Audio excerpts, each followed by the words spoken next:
Janjurani, Solka Abidali, Dilip Sadesai and Vishwanath. They make West Indies bowlers look like second raters when those fellows came out here to bat.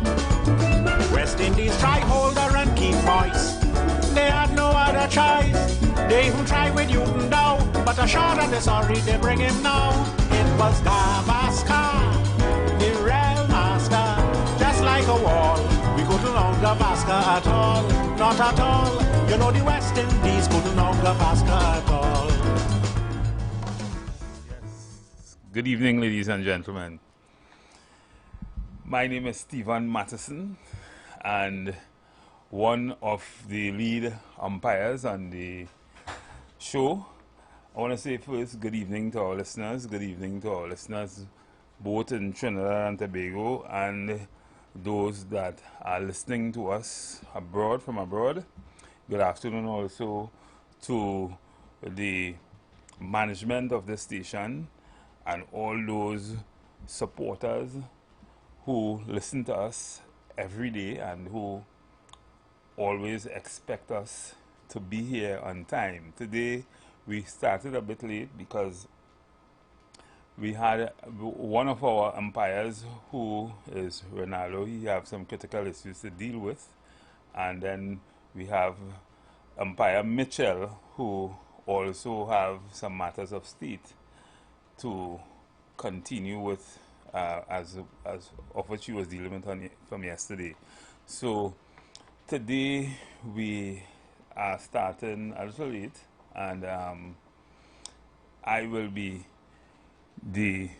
for the foreseeable future this evening, I will be the lone umpire in the wicket. So I'll be both playing square leg and behind the wicket. Ladies and gentlemen, good evening. We started off with a number of issues yesterday before we left, and we did say today the person who will be in the wicket today will be Minister of Trade. That may not, while I may touch on some of the issues relative to trade and international trade and geopolitics, I may talk about a number of other things relative to where we left off yesterday with respect to employment law, the treatment of workers, and other issues that are sometimes very, very important. I was coming down the road in the car. There's a lot of traffic on the road, and you know, that kind of thing. I had the opportunity to listen to the program that was just before us, and they touched a lot on some of the issues we usually touch on, which is good. It tells me that these are issues that are relevant today and relevant to workers, relevant to the employment law, human resource management dynamics in Trinidad and Tobago. And that, to a large extent, is I'm happy about, because it means that people are becoming more and more aware of what are the issues in the workplace and how what can be done to deal with them. Where should I start? I heard a gentleman talk today about the situation with unions in the workplace, and I think I want to talk a little bit. I want to start with that, and of course I would want to invite callers to call in and give their piece on it in terms of the discussion, the analysis that I may give from time to time. What are the dynamics in relation to the workplace and trade unions, and why trade unions might be more important or has a critical role to play in the industrial relations system? So the industrial relations system is made up of three major players in the system, and that would be trade unions and workers.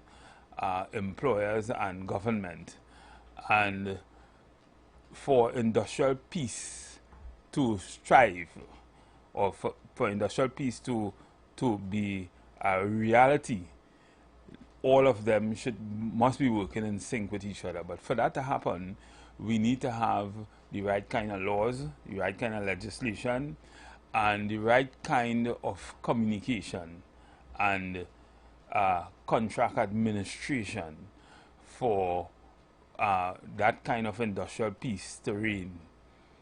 That sometimes is at variance with each other, and we have, when that happens, we have challenges. We have sometimes strike, we have a lot of matters before the court, and all these things sometimes create a situation where you have challenges with industrial peace.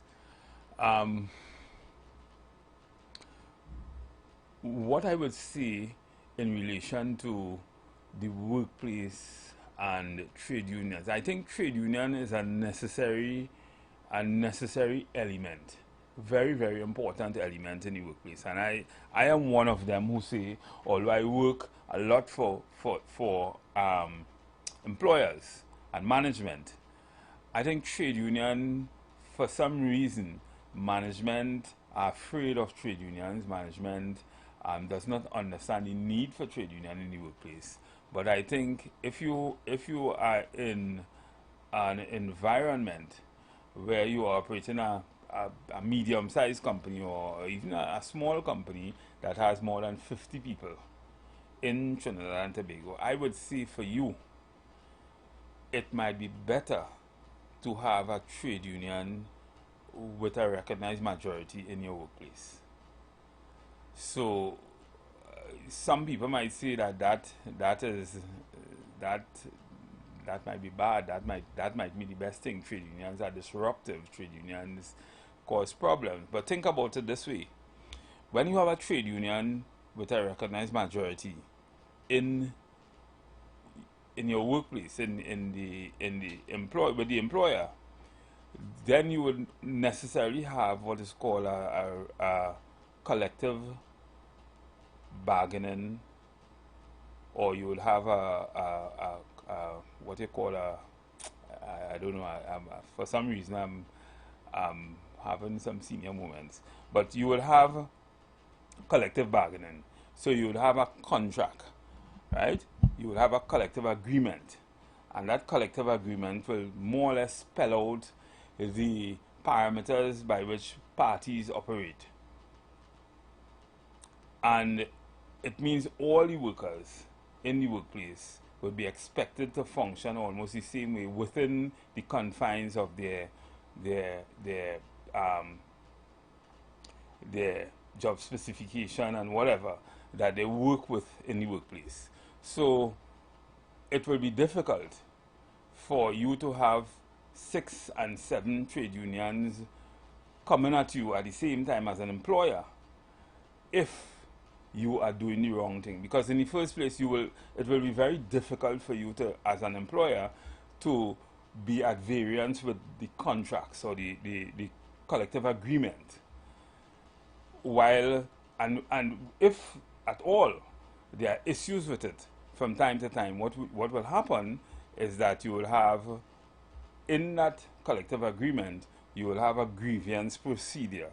And that grievance procedure will spell out exactly what is done, how the matter is brought to management, how the matter is brought to the union, and therefore you would have less issues arising or you will have a better understanding of the workplace. You will have a better understanding of the parameters in which you can operate within as an employer and both as an employee, because as an employee you will have shop stewards, you will have trade union people as employees also, who are working in the company or in the establishment, and who will be able to give guidance to the workers, the general working population. That isn't the same. That isn't usually the case when you have a workplace without a recognized majority trade union. when you have a workplace without a recognized majority trade union, you sometimes have the lack of understanding, sometimes by the employer, of what might be good industrial relations practice. You might be thinking as an employer you're doing the right thing, but you may in some way interfere with the rights of an employee. The due process, especially due process, natural justice. What happens when an employee is found to be going awry of the policy? What are the processes that has to be considered? Yeah, sorry. What are the processes that has to be considered when you have issues arising that could end as a dispute?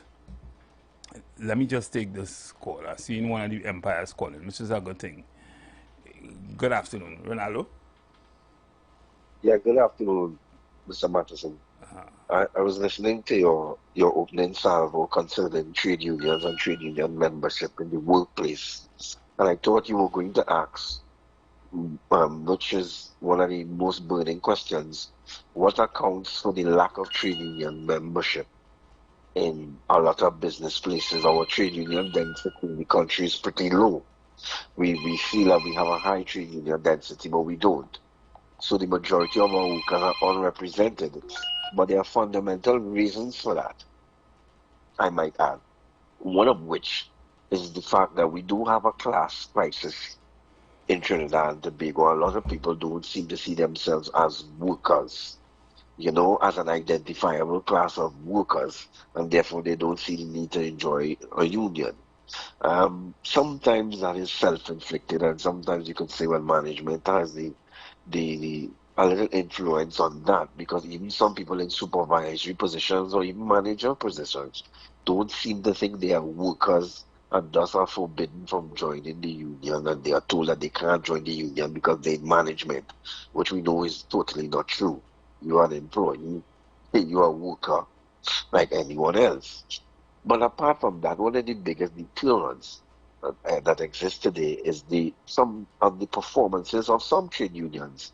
We have many trade unions with long-standing negotiations, salary negotiations, which is one of their main, and not only the single responsibility, they have more responsibilities, but that's one of the most popular ones. And many trade unions have failed. Their leadership has failed to settle these negotiations in a timely manner, some for 12 years, some for 9 years. And trade union leaders have to take responsibility for that. And it's easy to blame the government and blame the state, but some workers will tell you what is the sense.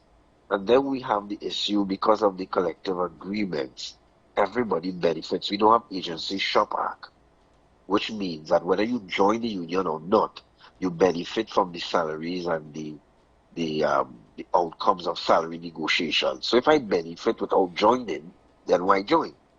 So there are some fundamental reasons for the lack of trade union density in the workplace that have to do with the workers, it have to do with the management, and it also has to do with the actions of some of the trade union leaders themselves. Well, stay on the line, and let me first probably try to deal with the issue of worker, because that is an issue that comes up all the time, and I know you touched on it a little while ago, the issue of worker and who could access the court and who could access the Ministry of Labor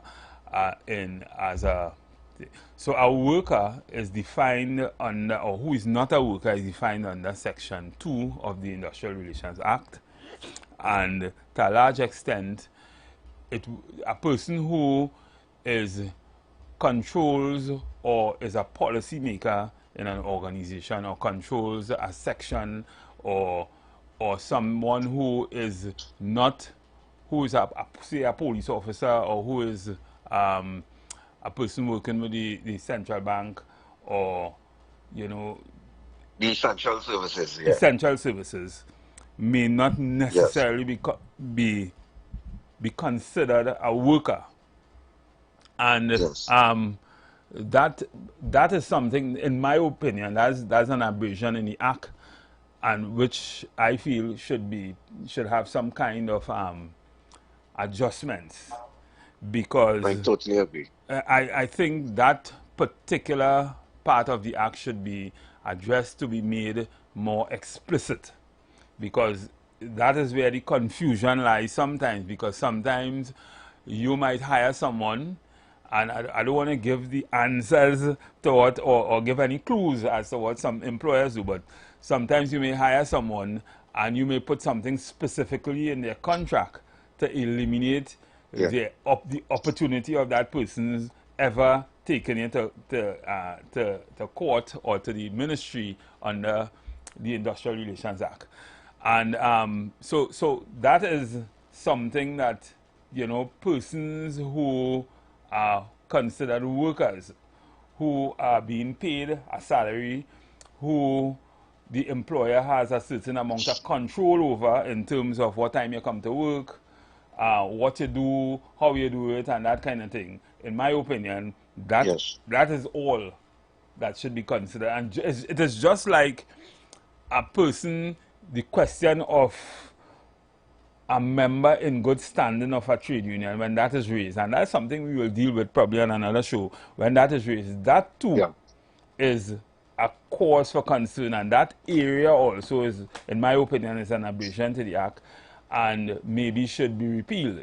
But I would make my comments when the time is right in relation to what the Industrial Relations Act and what needs repealing and what adjustments needs to happen or take place in the act in relation to worker and member in good standing. And so I'm glad you raised that. But the issue of there's a prevailing philosophy by some employers, right, that maybe to keep unions out of the workplace, they would sometimes pay the workers really, really good.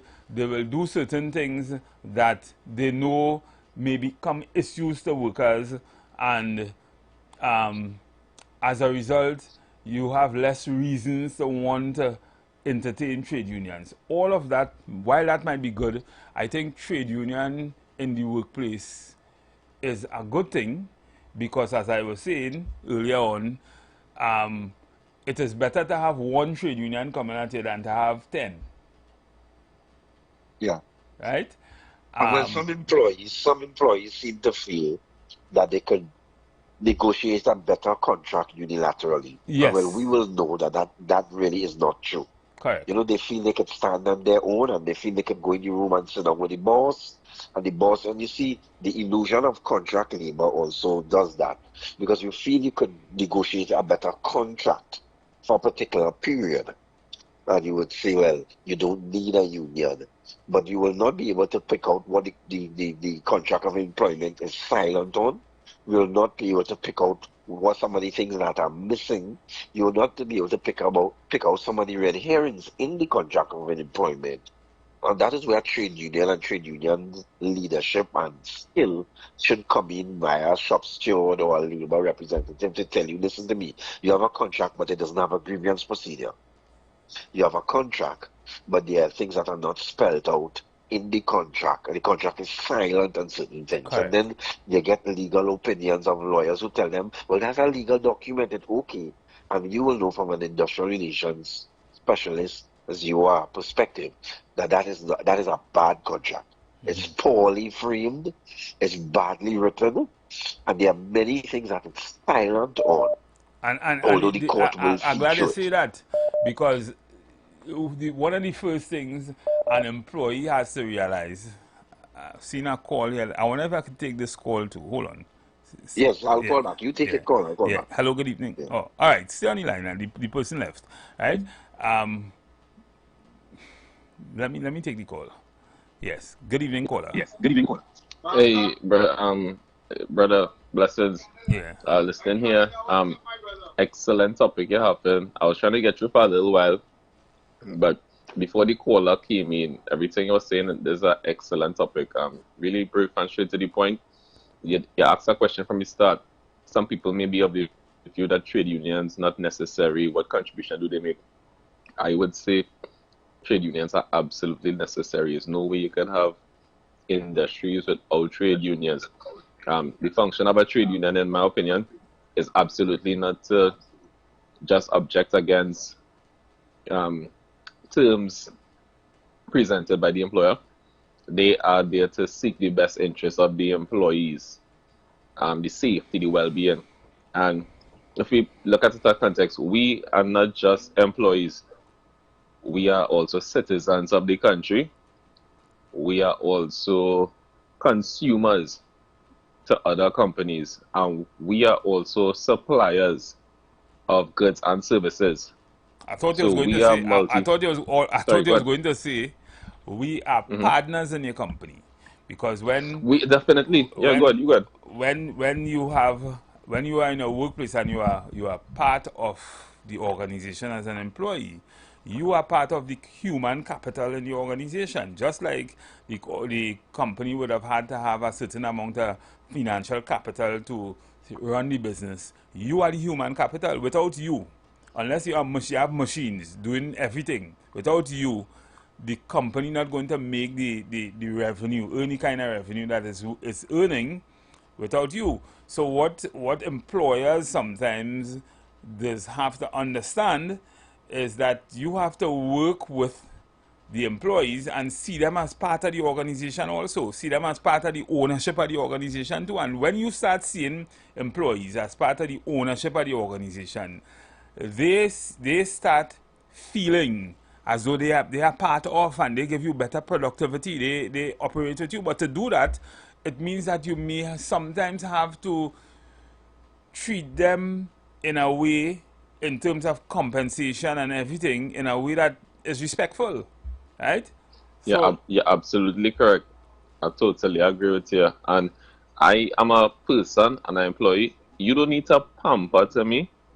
You don't need to do too much. I all about equal operations. You provide a safe workspace. You provide a workspace that persons respect each other, regardless of title. And I perform very well once I have an understanding of the functions you want. And you talk about contract, which is extremely important. You know what you express in your contract. As an employee, I take the time, I read, I agree to it. As an employee, I mightn't have anything to add to the contract. I agree to it, and that is what we operating on. You know, if anything should change in the future, that needs to be amended and put in writing. And as a close, you know, I was a student. I did accounts and management of business studies, and I was just so happy just doing up accounts and trying to get a balance, and just happy. Not knowing that, remember, one of the first definitions of business is, you know, to make a profit. And employees, business persons, sometimes they might be a bit excited to make profit, that they're just looking to cut costs and boost production at every corner. And that could be to the detriment of the employee. So, nice topic. I know you're headed to the top of the break. I might look to come back in. yeah. So one of the other Blessings, things, you know, both yourself and the other umpire, Ronaldo. Listen offline, or? Yeah, you can listen offline. Okay, cool. Did say something about contract, right? Now, do you know that every worker in the workplace, whether you have a written contract or you don't have a written contract, you have a contract, right? The more challenging thing for an employer is when the worker do not have a written contract. Because when the worker do not have a written contract, that worker could understand or take anything you would have done while in the consideration of the employment as his contract. Meaning, if you meant to pay him $30 an hour, but on the last occasion before he had a dispute, for whatever reason you start giving him as a consideration $80 an hour, that becomes a salary, right? You have no contract or otherwise saying that nothing in writing saying that that wasn't his salary. So that and other things. So sometimes it is better to give an employee a contract, a written contract, than to not give him it and think that because he does not have a written contract, then I could send him home anytime I want. That is a misconception, and that is something that you may have to answer or pay a lot for down the road by not probably giving your worker or giving your employee a written contract, getting someone to draft a written contract for your employee and having them work according to that. And so that by itself is an issue.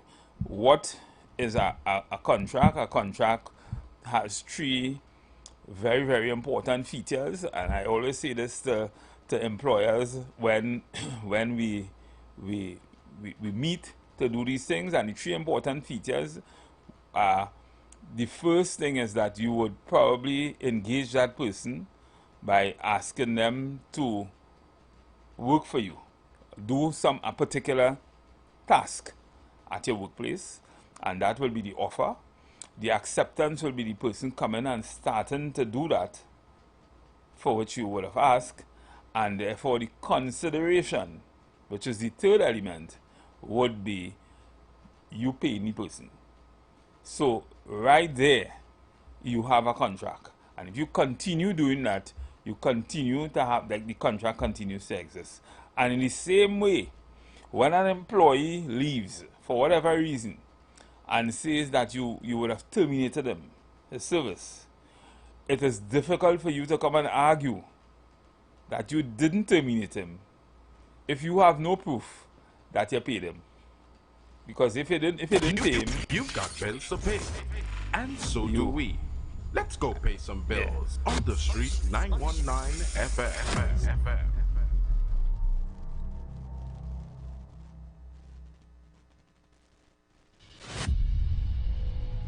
Come shop at the biggest African market in the Caribbean with its African-inspired art, craft, jewelry, clothing, books, delicious food. We're at the Queen's Park Savannah, transformed into the Lidjasu Omuale Emancipation Village for the 2025 Pan-African Festival TT, commemorating emancipation, July 25th to August 1st. Also, enjoy jazz, pan, calypso, reggae, dance, drumming, bois, art exhibits, and for the children, the African Heritage Camp and workshops. The village opens 10:30 a.m. to 10 p.m. Free admission before 3 p.m. Just $40 after. Kids under 12, free all day. Bring your family, your friends, your vibes, and let's celebrate the 187th anniversary of emancipation, our heritage and future together. The Emancipation Support Committee, shaping sustainable futures through reparatory justice.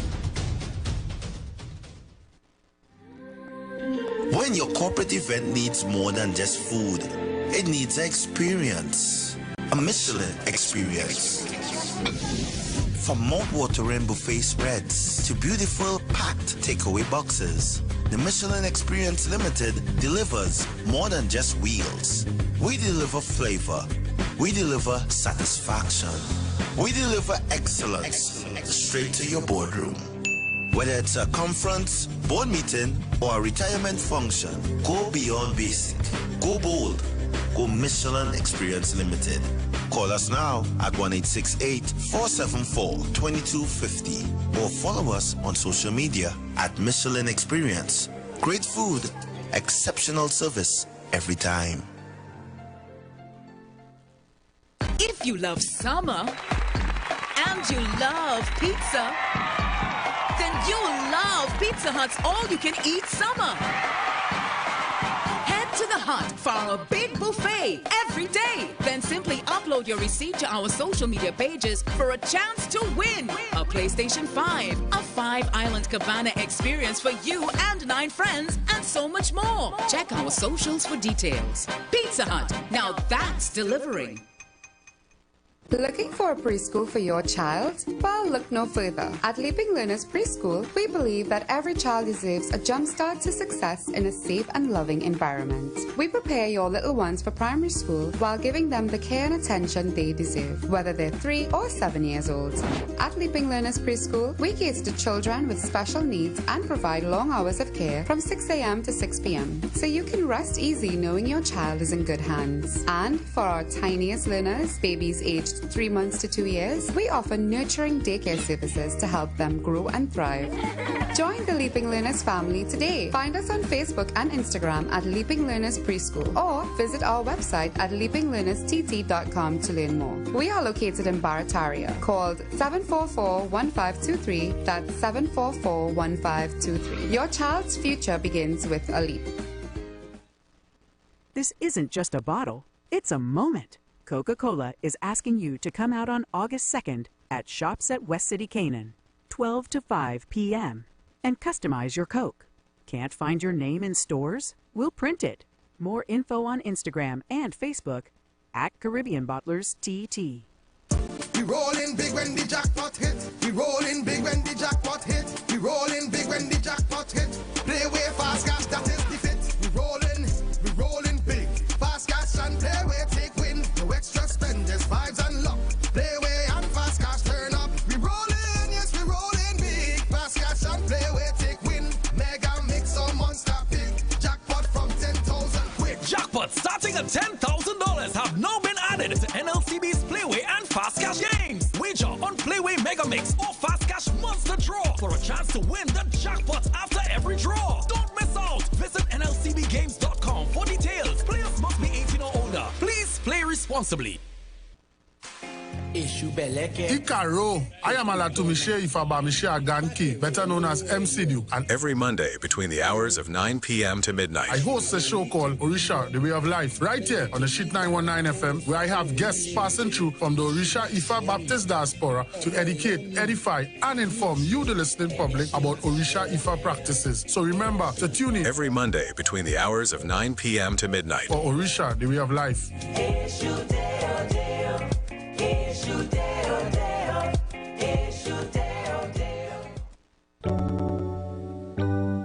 Blessings in the wonderful name of our Lord and Savior Jesus Christ. You are invited to listen to the Final Hour broadcast heard every Monday from 12 midnight to 5 a.m. in the morning on The Street 919 FM radio. Hear my mom, Pastor Helen Garcia, and myself, Pastor Valentine Garcia Jr., preach the Word of God to the elderly, youth, and children. We can be contacted at 629-0113 or 623-8444. The church is located at 26 Prince Street in Port of Spain. We look forward to you joining us. God bless you. As my life I lay it on the altar, as my life. Tune in to The Street 919 FM every Friday from 9:15 a.m. to 9:45 a.m. with Kingdom Health Services, situated at number 125 to 186 Eastern Main Road in Tunapuna.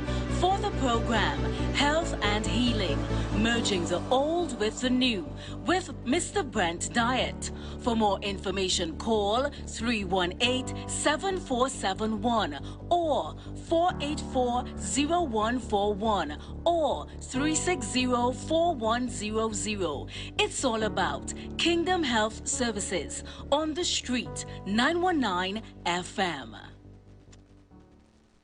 Join the winning team with Pastor Alkaline John every Wednesday from 1 p.m. to 2 p.m. and every Thursday night from 8 p.m. to 9 p.m. live on The Street 919 FM as he talks about Lviv, the power of 5 fruits, one of the most powerful antioxidant supplements on the market today. The 5 superfruits in Lviv are mangosteen, acai, pomegranate, goji, and nuni. These fruits have a positive and profound impact on human health, performance, and disease. Join him as as he gives live testimonials of the Lviv healing powers. To get more information, you can contact Pastor Alkaline John at 516-286-7079, or you can visit his webpage at www.alkalinejohn.com. Remember, every Wednesday from 1 p.m. to 2 p.m. and every Thursday night from 8 p.m. to 9 p.m. live on the street 919 FM.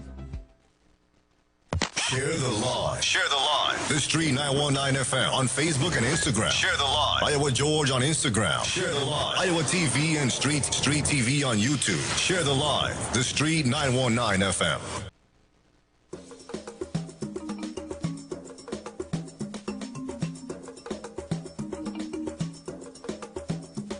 United together, come together, stronger together, unite together, united together, come together, stronger together, unite together, united together, come together, stronger together, unite together, united together, come together, stronger together. Emancipate yourself from all of the mental slavery. Emancipate yourself from all the bad mind and envy. Africans must love each other. Help one another, pray for each other. Emancipate yourself from all of the mental slavery. Emancipate yourself from all the bad mind and envy. Africans must love each other, help one another, pray for each other. Tell my people, gather together, together. When Africans gather together, together, more stronger, and we will have the victory. We will have the victory. When Africans gather together, together. When Africans gather together, together, we become more stronger, and we will have the victory. We will have the victory. Let us stop killing each other, each other. Respect and love one another, one another. Uplift and help out each other, and rebuild our families, rebuild our families. Let us stop killing each other, each other. Respect and love one another, one another. Uplift and help out each other, and rebuild our community, rebuild our communities. Emancipate yourself from all of the mental slavery. Emancipate yourself from all the bad mind and envy. Africans must love each other, help one another, pray for each other. Emancipate yourself from all of the mental slavery. Emancipate yourself from all the bad mind and envy. Africans must love each other, help one another, pray for each other.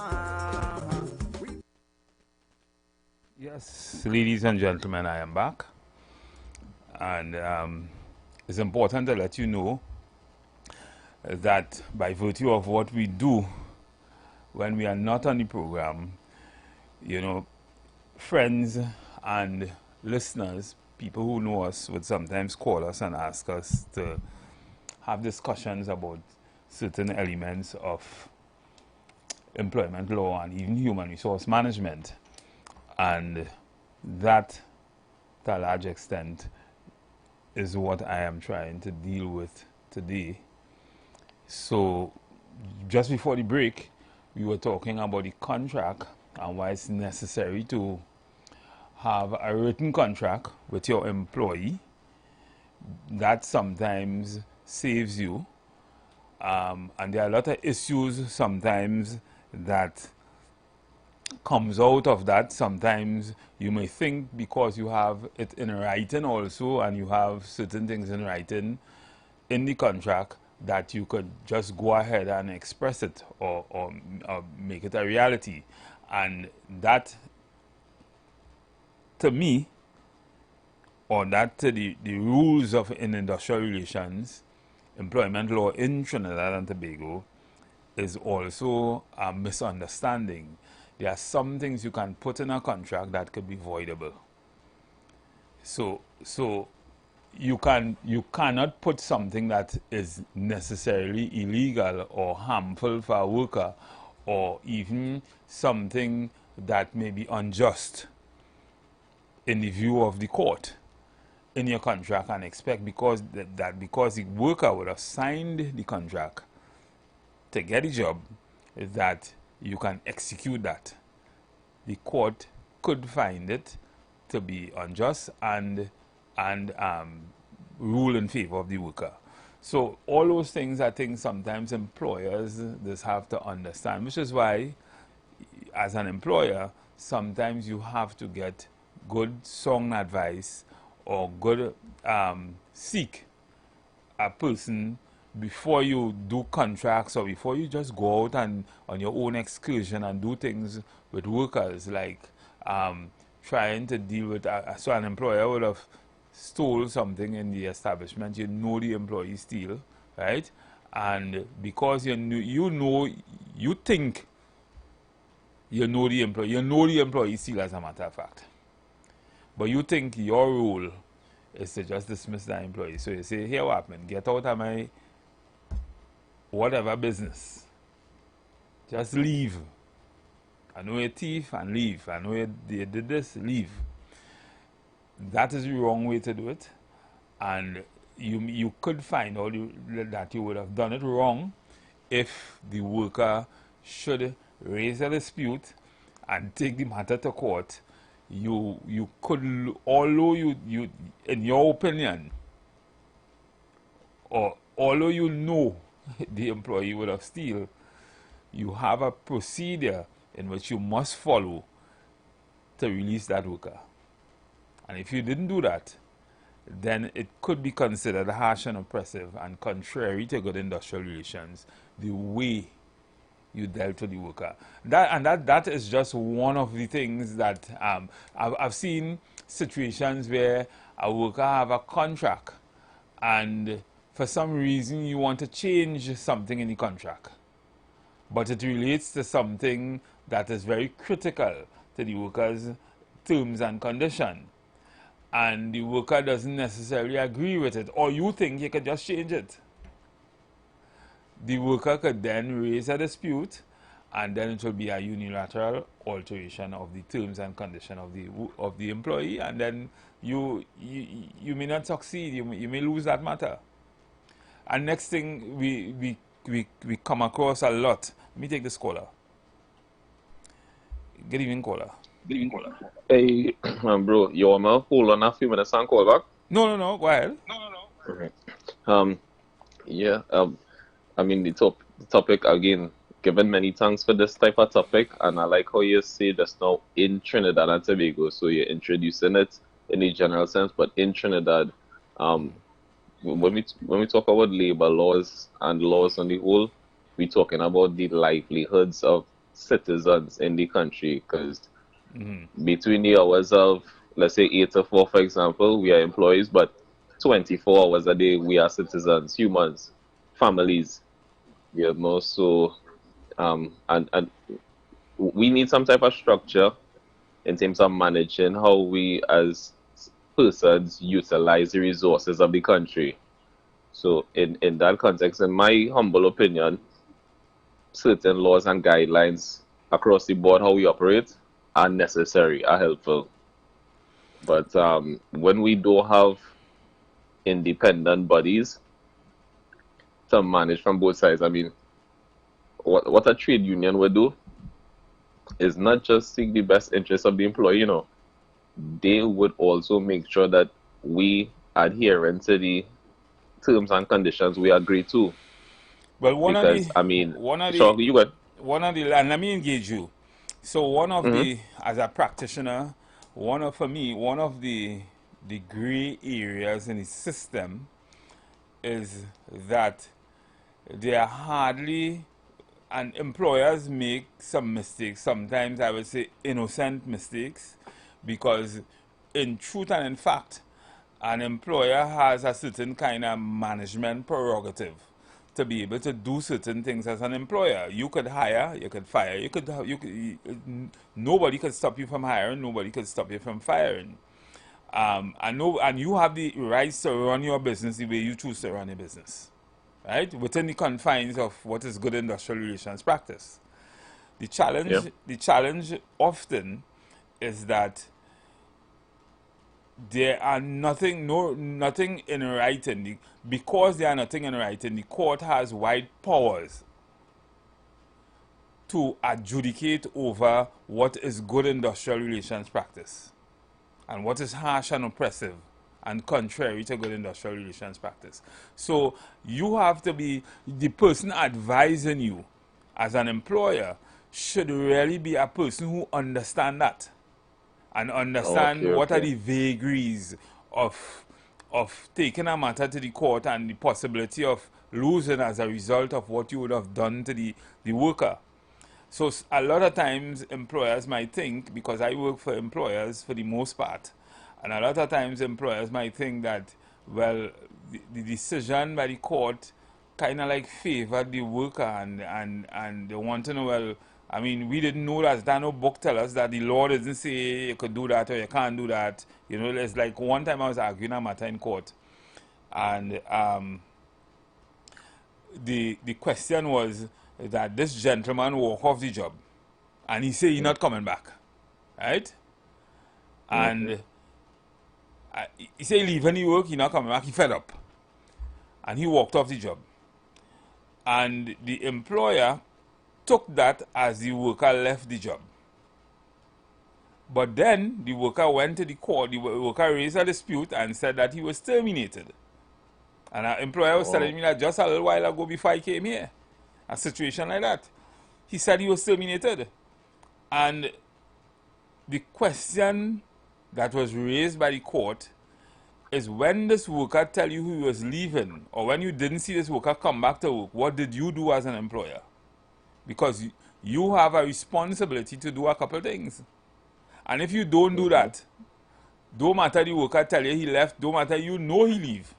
But the worker, you can't say he abandoned the job, because abandonment takes a particular complexion in the court according to what is good industrial relations practice, and you must do a couple things if the person or the worker, to consider that the worker. So it is not just that you have in your policy that you go on AWOL for 3+ days, you are considered as having abandoned your job. No, it doesn't work like that. Yeah, I understand. It might not. Well, you are the expert. In a case like that, my limited understanding as an employer, so you should be able to show, well, hey, I tried to call this person's cell phone a couple of times. I tried to call. I wrote, I sent him a letter by registered mail, or my company have vehicles. I sent a vehicle home by him to find out if he's in hospital, or speak to the person. When he would have started the job, he would have made an application for the job. He would have had who his next of kin is, who is the person you can contact in case of emergency or whatever. You try to call that person. All these things are things that is the onus is on you as the employer to do before saying, and there's a particular mischief in that, right? The mischief is that you can tell a worker, don't come back without giving them a letter, and then say you abandon the job, right? And there has been cases like that. Some supervisor unofficially tell you worker, hey, get whatever out of my place, right? Or we don't want to hear, or the boss say he didn't want you back, and you leave as a result. But you can't say that, because they wouldn't come and say they said that. So So this is why. And then is your word against our company. Exactly. So this is why the onus is on the employer. If you are going to say that the gentleman or the lady abandoned her job, then you must be able to prove that you would have done what you were supposed to do to prove that to the court. You're quite correct, and you are the expert. Right. Yeah, I appreciate it. And so many of these kind of issues comes up all the time, every day. All day today, getting calls on, you know, you need to explain these things. And so I'm trying to explain that now. So I was talking about the contract. The contract has a lot of issues, and even contracts issued by government agencies. you find has a lot of problems when it goes before the court, because yesterday we were talking about contracts that are reasonable expectation and the job continuing to exist. A person has a contract, and you can listen to me off the yeah, if you want, yeah. All right, so yeah. But real quick, this should definitely get fixed laws and also templates right for companies to work with, whether it's making contracts or to be guided by. Because this I'll even know this really is about our livelihood and our lives, you know. Yeah. Is a very and serious all topic. of this in a big way, in my opinion, promotes productivity. It promotes a safe environment. It promotes a productive environment. It promotes a healthy environment. It promotes progressive. It promotes camaraderie in the workplace and that kind of Yes, thing. All absolutely. these things, and at some point in time today, I'll talk about the human resource element of it, because we do that also.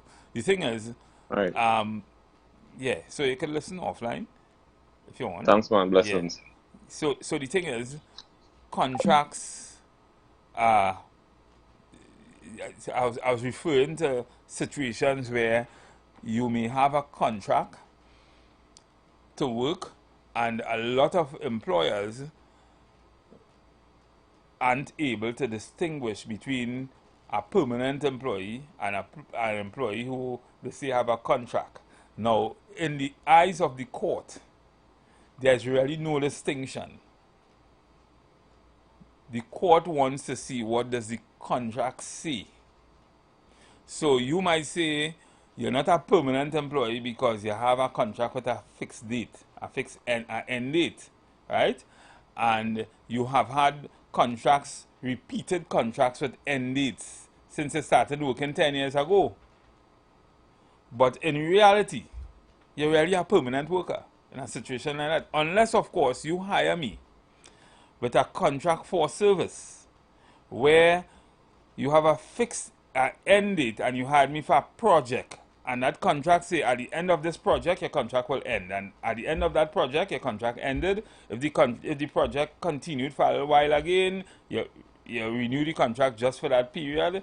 And there's also the issue of controls in the contract. What I'm required to do, what is my responsibility, and you know, that kind of thing. On the other hand, you have, alternatively, what you do have very often, and for some reasons, sometimes I hear lawyers argue this, which is kind of crazy. You have a contract.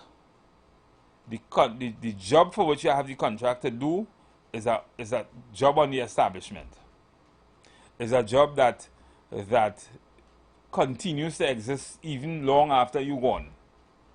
But you give me a contract because for some reason you want to control me. You want to see if probably I take too much sick leave, if I get sick, if or whatever, you can just terminate me and say the contract end, and for whatever reason. What they don't understand is that if I have a contract, and that contract is for a period, and that contract ends, you renew that contract because the job continues to exist, and you continue doing that repeatedly. I now have a reasonable, because I'm seeing that the job continues to exist. I'm seeing that the position for which I'm working, right, is an open position, and I am the person filling that position. You can't wake up tomorrow morning and say that, but I have a better looking person for that job, and I think your contract coming to an end next week, you go home and I will hire somebody else in that contract, in that position. That is grounds for a dispute. Good evening, caller. Yes. Good afternoon to you.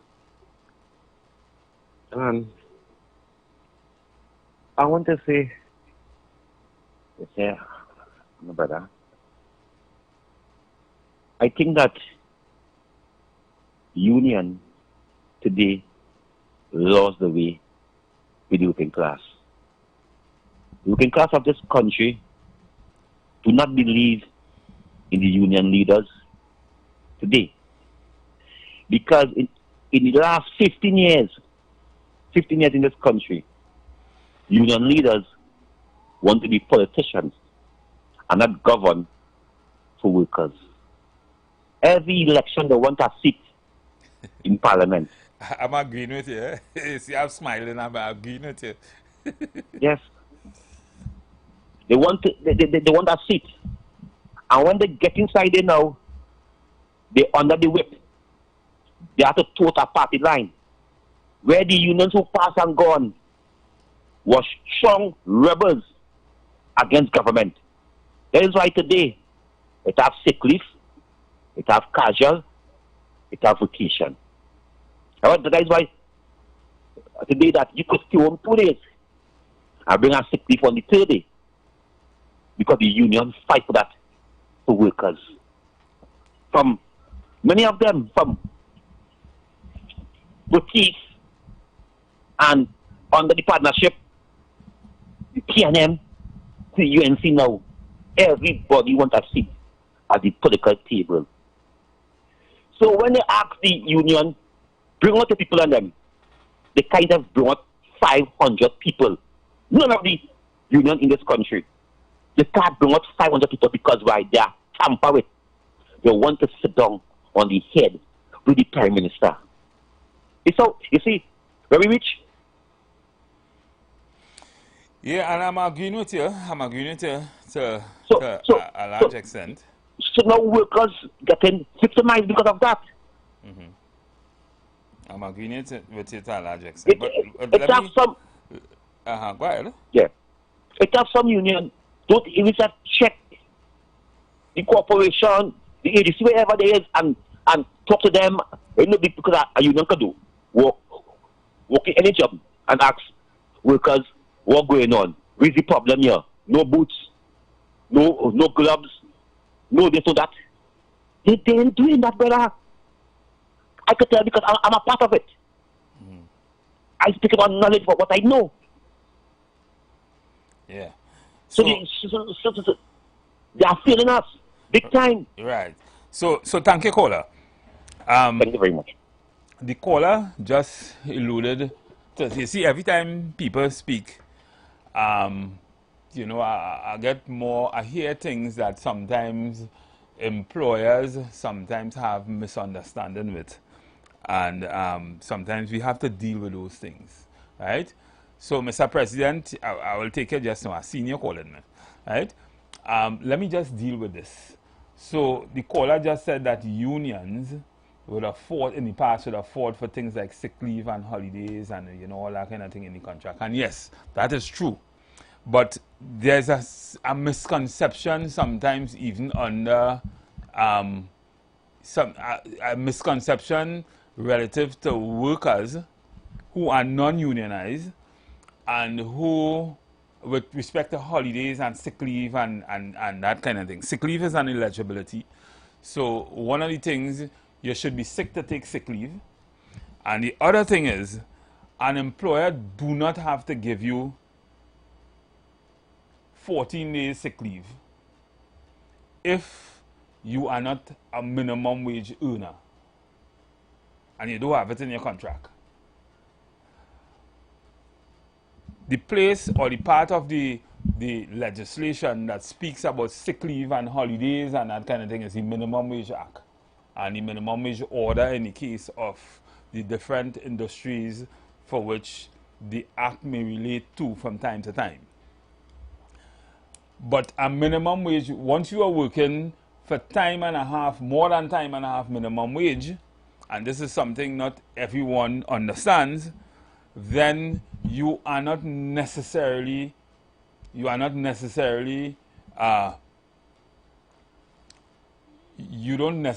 employer don't necessarily, in his contract, have to give you those stipulated time off and of holidays and they could negotiate anything with you. It is only for minimum wage earners. But this is a barometer by which, just like the RSBA, the Retrenchment and Severance Benefit Act, it is a barometer by which employers can use to say this is the amount of holidays or this is the amount of sick leave we will give you from time to time. And for the employer, it is sometimes a good thing because this outside of minimum wage, it could be an incentive for the employee to give you the best productivity. Let me take this caller. Good evening, caller. Hey, how you going, my brother? Good so far.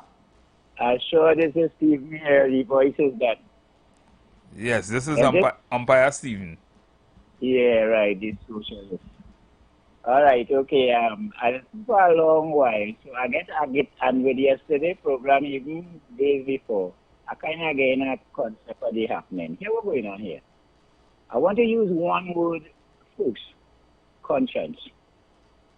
Why are you using that? Now we reached a stage where the union and the labor is kind of like one. The union is really important here. The union has to have the kind of conscience they never had before. And they had to make an agreement such that the employer actually know exactly what the contract is about.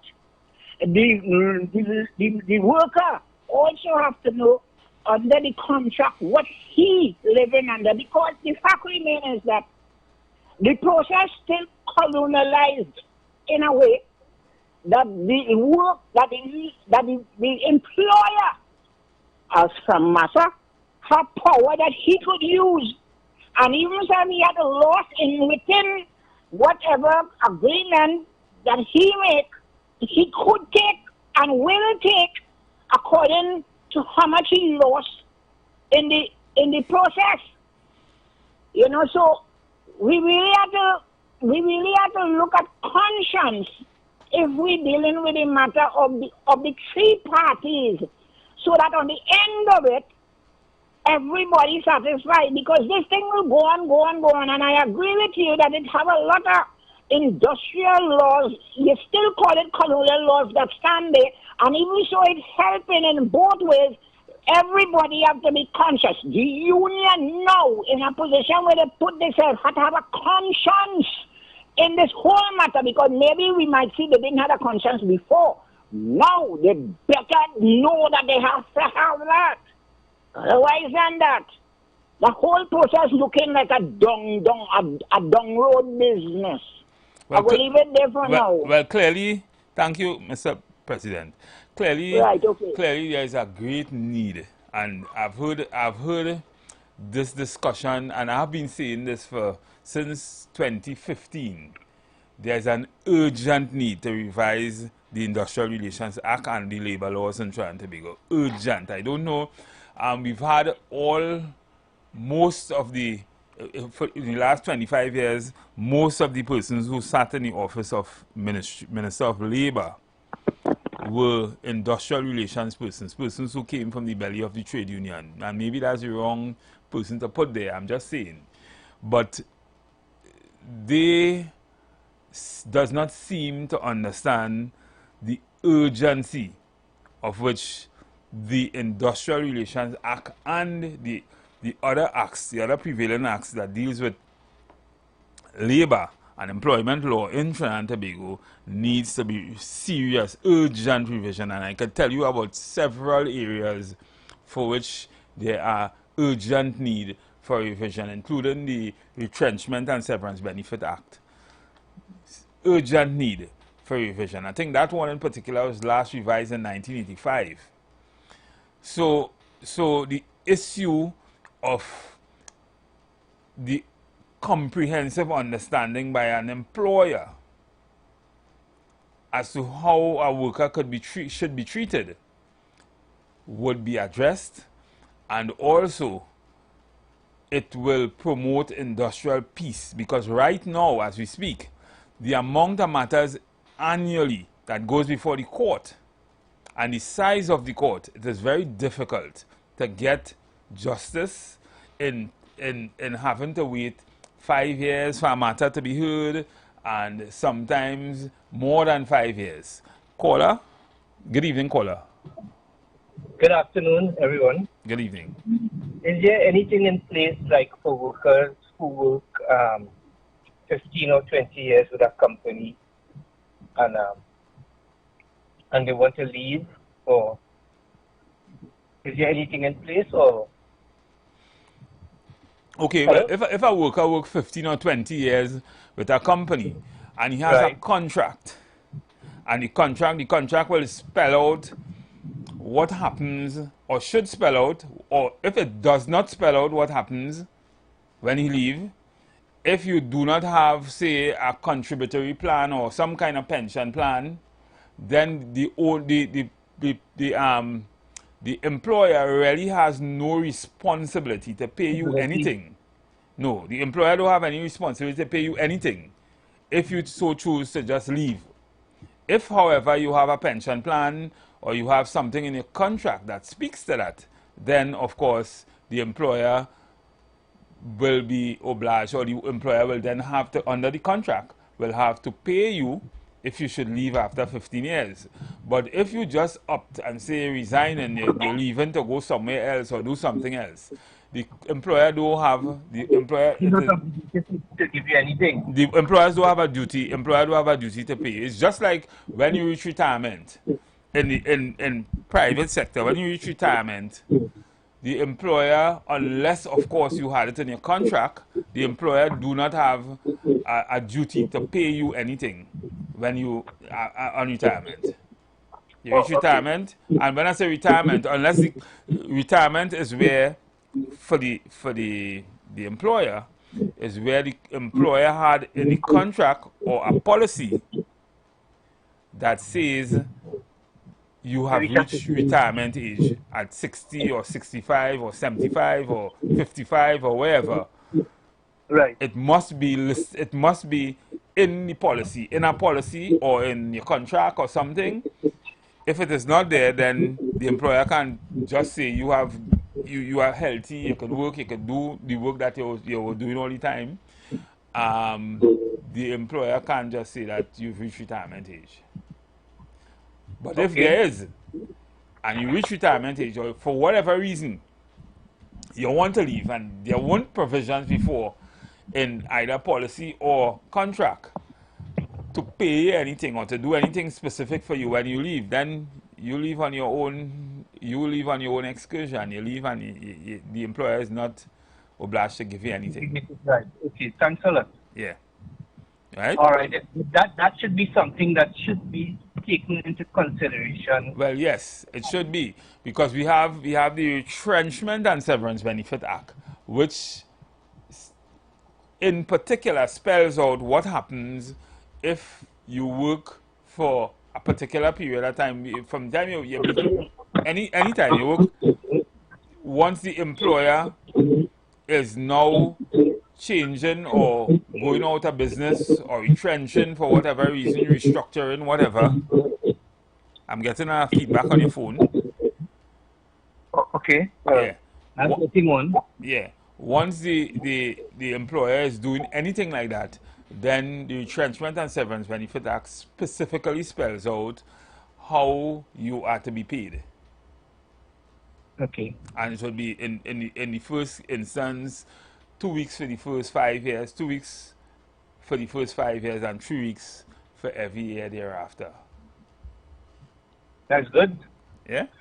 But that that is for if the employer is retrenching you, or you are being separated using retrenchment as the solution.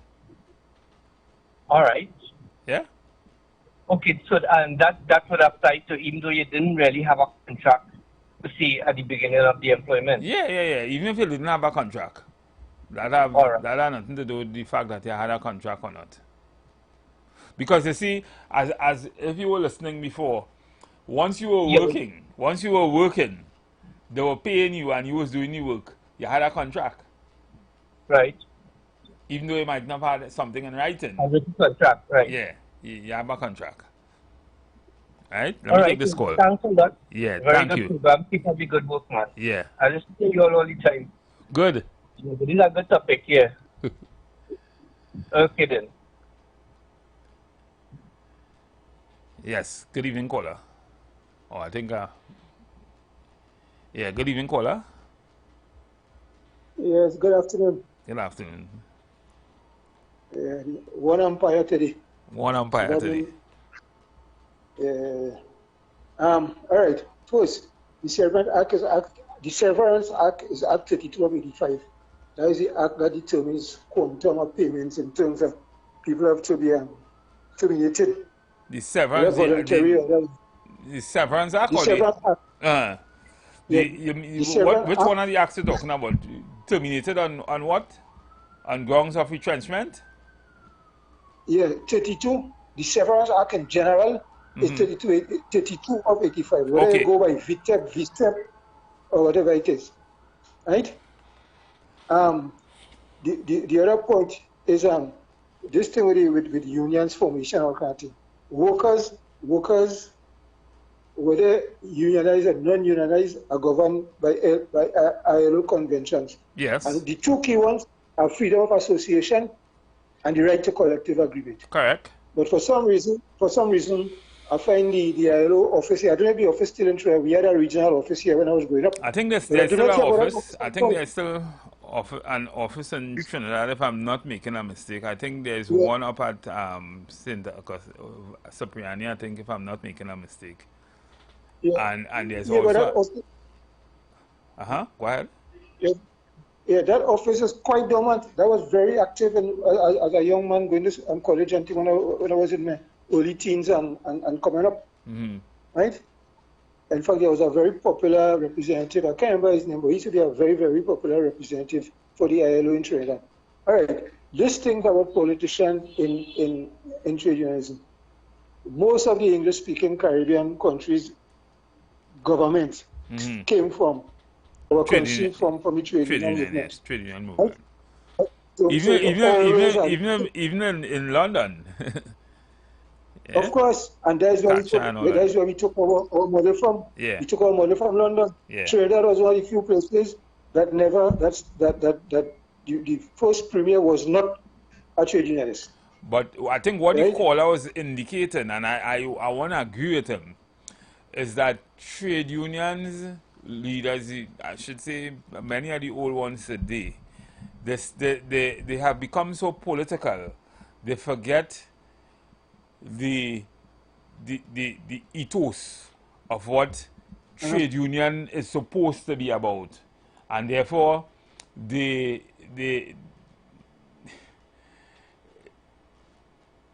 when they start rolling in a certain place, they kind of mix up the marbles, because I can't understand why today you have so many of them who have been in government, and what is happening with labor today, what is happening with workers and the industrial court and all these places, we can't fix that as yet. Yeah, but labor unions were always active in government in Trinidad and Tobago. We had people like Carl Toll, we had Owen Hines in San Fernando Corporation, we have W.W. Sutton. So caller, I'm hearing you, but tell me something. Are you satisfied with what the state of labor in Trinidad and Tobago, the state of industrial relations governance in Trinidad and Tobago? Well, I will say the union of memberships, and apparently the membership in most of the unions, they get kind of dull. They're not active. You will call for industrial action now, and if you get 15 employees, you get plenty now. Are you satisfied? Are you satisfied with what? Say, let me give you an example. Are you satisfied with what the retrenchment and severance benefits say is to be paid to a worker on retrenchment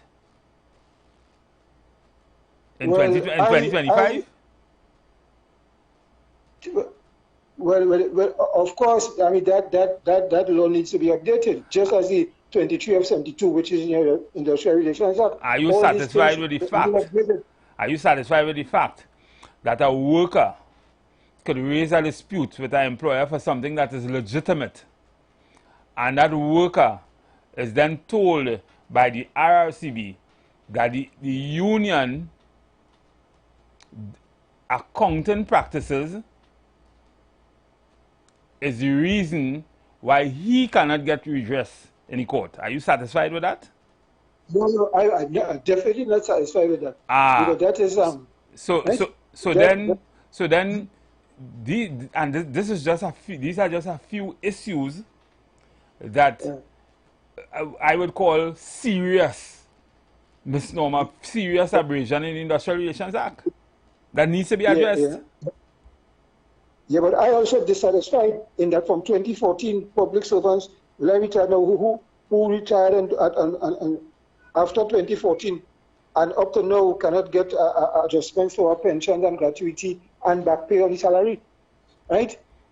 That also not satisfied because I'm not satisfied because under the collective agreement, every 3 years and not more than 5 years, a new collective agreement should be implemented. Well, so then why? So then, if again, and that's another thing. Why is it we have trade unions and associations that haven't negotiated collective agreement? Because you know it could be initiated by the worker, by the employer or the trade union, and has not negotiated. Have any negotiation or have unsettled agreement for 15 years. Yeah.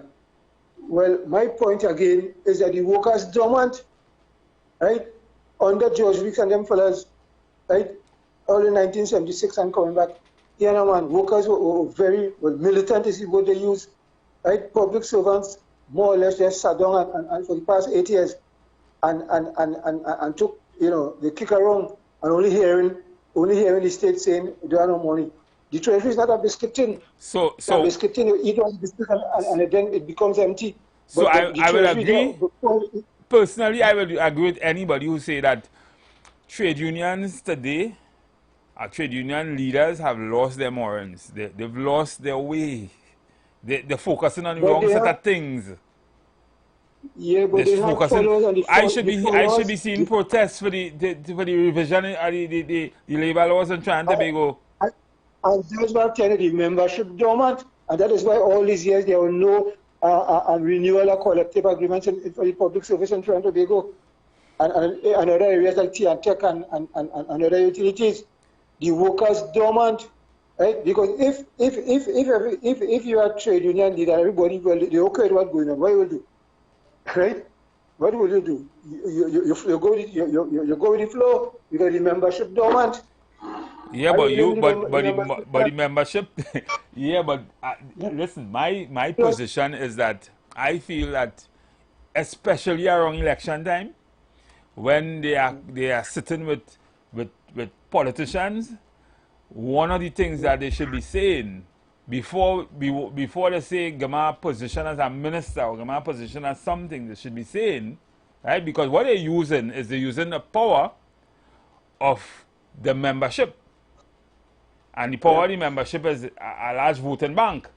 And what they should be they in some way should be challenging is the fact that those same workers are taken advantage of by the system because the system is archaic.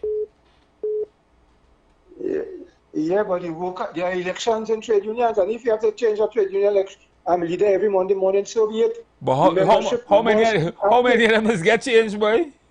the same union leaders since I small is the same ones around. Because the membership dormant. I know in New York had like the CP, they had from Selwyn John coming down up to Mr. Somehow I feel they are so far apart from the issues and what's going on. They don't even know what's going on. Some of them I feel don't even know what's written in the act, and they don't even know how it affects workers. They're interested in union dues and all the lofty ideas of the membership and that kind of thing, but they're not really representing workers, in my opinion. Yeah, because before I go, but in the 60s and the 70s in particular, there's always been just general meetings for the membership to appraise them of what, or apprise them or whatever, to let them know what is happening. Right? There should be communication. I remember news at a newspaper, and the main writer was a man they called Chucks Okpaluba from, I think it was from Ghana. Yeah, I remember my father was a news member for 34 years, and I used to read the papers. Was New Dawn. Some of them, in my opinion, will quicker sit with the employer to sell out the worker. Well, that is unfortunate, but I know of situations like that. Yeah, workers have rights and they have interests, and the workers have to do better than this. I cannot see how for many 9-10 years that people cannot get a cent, and we have a governing collective agreement in Trinidad and Tobago. I do not support that. Anyhow, yeah. I talk about experience. We have a number of years human resource in public service. I figure that out. I figure that out. Yeah. Okay, brother. Okay, thanks. Yeah. Okay, nice. So, ladies and gentlemen, we have so many issues in Trinidad and Tobago relative to labor and human resource management, human capital management, that it is imperative that we have these kind of discussions. Good evening, caller. Yeah, good afternoon. I agree with the caller, you know. Most of these unions, especially those up front today, they went to sleep after, they went to bed with the last government. And some of them never really got up. Right? They lost their way. And added to that, you have workers themselves, they went to sleep.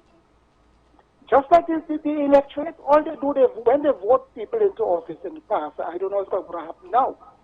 They went and they lie down, they didn't, their business, government could do what they want. And that the fact remains is that there must be eternal vigilance.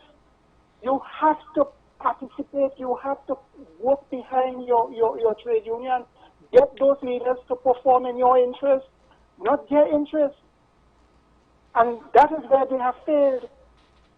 Another thing I want to talk about is this Industrial Relations Act. And you're quite right. That act came out of England, 1972 Act, Industrial Relations Act, and they have amended their piece, that legislation about 100 times. Whereas this piece of legislation has remained stagnant. The last time it was amended, I think it was in 81 or something, 80 or something, but seriously amended. Yeah, but no significant amendment. No significant amendment. No significant. And that is only maybe once or twice, as you say. But I'm saying that times have changed, the relationship between workers and employers, right, have changed, evolved over so many things have changed. We have people working from home now. Right, all these things, and it remains, you know, stagnated. And you spoke about the contract, yes, which you said is a legally binding agreement between the employer and the employee. You spoke about the formation of the contract. You talk about offer acceptance. You talk about consideration, intention to create legal relations, certainty of terms. And you also spoke, I think you spoke about that, right? A contract, as you know, we know the employment contract also. It can be, as you said, it can be written, it can be oral, it can be by way of conduct, right? And so I think these are the things that I'm getting from you. You also spoke to the issue of vitiating factors, factors that would in fact render the contract void or voidable. Yeah. You spoke about illegality, and also I'm not too sure about misrepresentation and mistake and all these things, whether in fact, but it's very critical, and people ought to understand these things. The employee has, I realize that you pay more emphasis to the employer, but the employee again, and he has to be aware, he has to have that kind of consciousness, that kind of understanding as to what is a contract.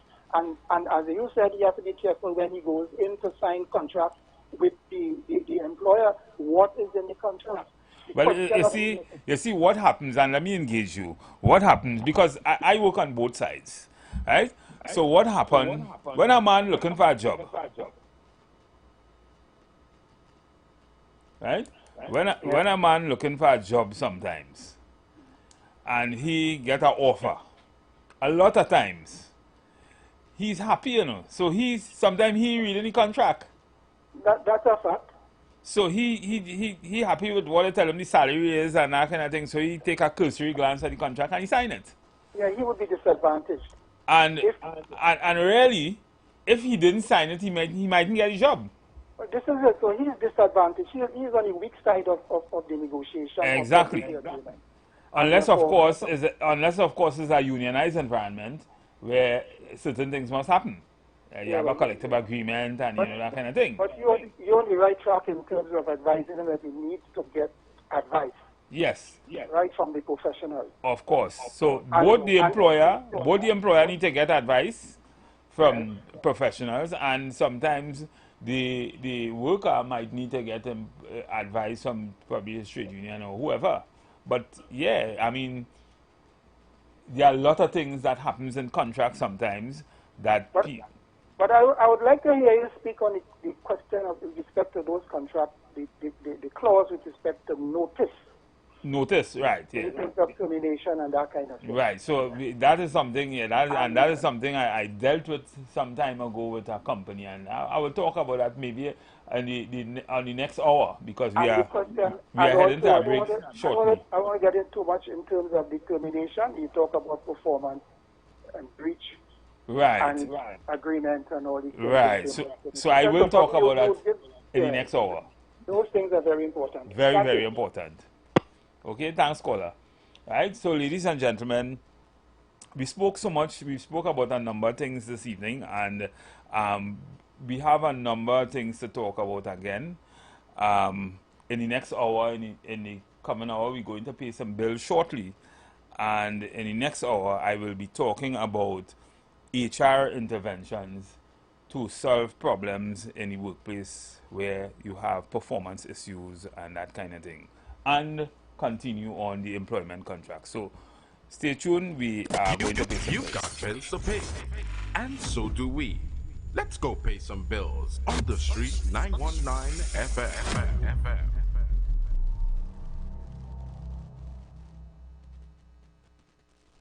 Attention business owners.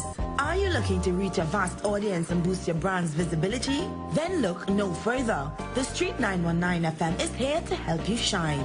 With over 170,000 followers on our social media platforms, our radio station is the perfect platform to showcase your products and services.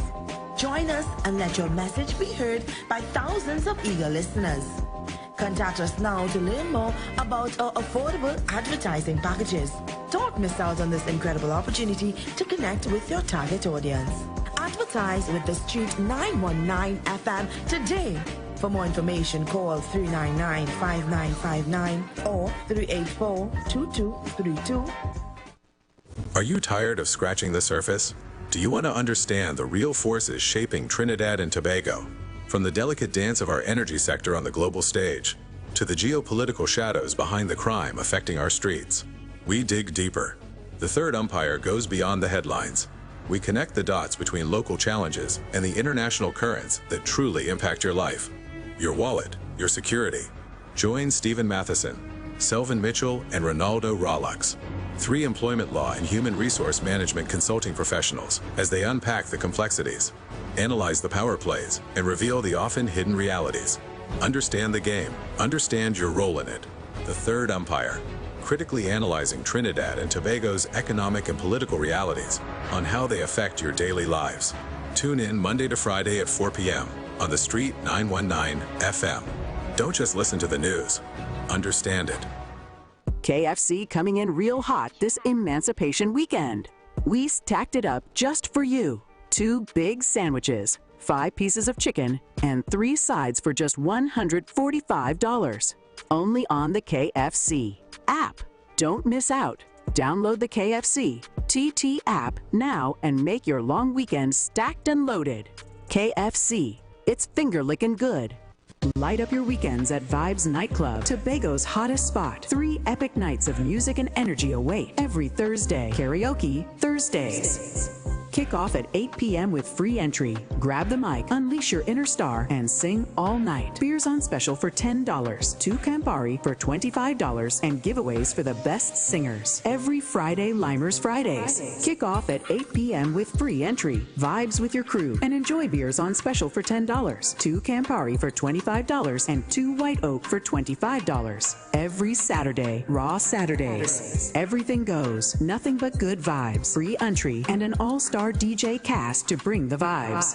Vibes Nightclub is where Tobago shines. Join us Thursday, Friday, and Saturday for music, fun, and unforgettable nights. Don't miss out. Your weekend starts at Vibes. We rollin' big when the jackpot hit. We rollin' big when the jackpot hit. We rollin' big when the jackpot hit. Play way fast cash, that is the fit. We rollin' big. Fast cash and play way take win. No extra spend, just vibes and luck. Play way and fast cash turn up. We rollin', yes we rollin' big. Fast cash and play way take win. Mega mix or monster pick. Jackpot from 10,000 quick. Jackpot starting at $10,000 have now been added to NLCB's Playway and Fast Cash games. Wager on Playway Mega Mix or Fast Cash Monster Draw for a chance to win the jackpot after every draw. Don't miss out. Visit NLCBGames.com for details. Players must be 18 or older. Please play responsibly. It's in the feeling in our weak side. It's in the meaning in our spot. It is the thing that sets us apart. Who we are. Cause the rhythm of life keeps bumping. Together going strong. No matter what, we keep things flowing. Before we will go all in. Our hands up in the sky. Celebrating. Come let your rhythm flow. The Gap Man Limited specializes in products that cater to all your health needs. The Male Enhancement Package targets the areas of the body that contribute to erectile dysfunction. The Male Enhancement costs $1,400. The Gap pills are priced at 250 pills for $500 and 500 pills for just $900. For the best in eye care, get the super combination of a Super Bright and the Body Healer. To improve the heart's function and circulation, get the Gap pills and Formula C. To get a total body cleanse daily, use the Gap Body Healer and Big C, all for a super low price of $1,300. To order your products from the Gap Man Limited, call 628-4531 for products that cater to all your health needs. For more info, contact 476-7268. Planning your Tobago getaway? Choose the highest Google-rated car rental company on the island, O'Neill Auto Rentals Tobago. Located just minutes from the A&R Robinson International Airport, at O'Neill, we pride ourselves on being the most tech-savvy car rental company in Tobago. Our process is 100% digital. No paperwork, no long lines. From easy pickup to seamless returns, renting a car in Tobago has never been simpler. WhatsApp us now at 1-868-361-1042 to book your vehicle. Don't forget to mention promo code RADIO2 to receive a 5% discount on your rental. Send a WhatsApp message to 1-868-361-1042 today. That's 1-868-361-1042. O'Neill Auto Rentals Tobago, the easiest, most reliable car rental experience on the island. Vehicle availability is subject to change. Driver must be at least 25 years old and have a valid driver's license to book. For more information, visit www.rentalcartobago.com. Hi there, I'm Lester Sublal, inviting you to join me on the first, second, and third Saturday, 8:30 p.m. to 11 p.m. for the program Slow Gospel Music, and on the fourth and fifth Saturday from 8:30 p.m. for an extended version of Slow Gospel Music on Street 91.9 FM. So I Line up, link up, creep up, rock and come in. It's all about the fastest growing reggae show in the land without a doubt. Reggae Rock Sundays on the Shit 919 FM with yours truly, MC Duke and Selector Kochi on the ones and twos. So make it a date and don't be late. 7 p.m. to 10 p.m. right here on the Shit 919 FM. Got 'em our way, King Selassie. Share the live. Share the live. The Street 919 FM on Facebook and Instagram. Share the live. Iowa George on Instagram. Share the live. Iowa TV and Street TV on YouTube. Share the live. The Street 919 FM. Yes, callers and listeners, we are back. So before I left a little earlier on, to pay some bills, we were talking about the issue of the contracts, and we were also talking about the issue of trade unions and their relevance. This hour, I want to talk a little bit, help employers somewhat in talking a little bit about how you deal with things like performance, recruiting the best person, and terminating employees and the likes. Because to me, those are areas that you have the most amount of challenge, and those are areas that get you in a lot of hot water before the court. So every single operation should be guided by one thing, and that is a strategy, a vision, a mission, a strategic objective. And therefore you would usually derive that in some way from some kind of strategic plan that you would have done through probably a retreat or something, some kind of workshop where you would have had all of your employees, because as I always say, your employees are your most important asset. They are not machines, and therefore they play a significant role in the organization, in you getting the kind of revenue you get by whatever means, whatever they do, whatever your business is, what is your stock in trade. Your employees are your real human capital, unless of course your business is robots oriented and they do everything. Then you don't have any employees, and then you don't need to listen to what I have to say. You program your robots to do whatever they have to do, and you just sell everything online, and you have robot distributing it too. But where your workplace isn't that, and your workplace depends on people, it is important that you are guided by some kind of strategy. Even if it's robots, you'll be guided by some kind of strategy. But where there are people, you'll be guided by some kind of vision, some kind of mission, some kind of strategic objective. And therefore, that vision and that mission and that strategic objective will tell you, or must tell you in some way, from the human resource management perspective, how you hire workers, what kind of workers you need to hire, what kind of compensation you want to give those workers, how you should onboard those workers to get the best out of them, how you should manage those workers' performance, how you should train and develop those workers, and therefore what kind of culture you would want to create in your workplace or in your working environment to keep those workers fully engaged. So what kind of engagement policies you would have, and all that kind of thing. Now, I want to give you an example. So if you from your broad overall strategic plan, your strategy, your strategic objective is to move from point A to point B. Say you're selling motor cars, and you want to be, you have probably just 10% of the market share, and your projection through your vision and mission is to now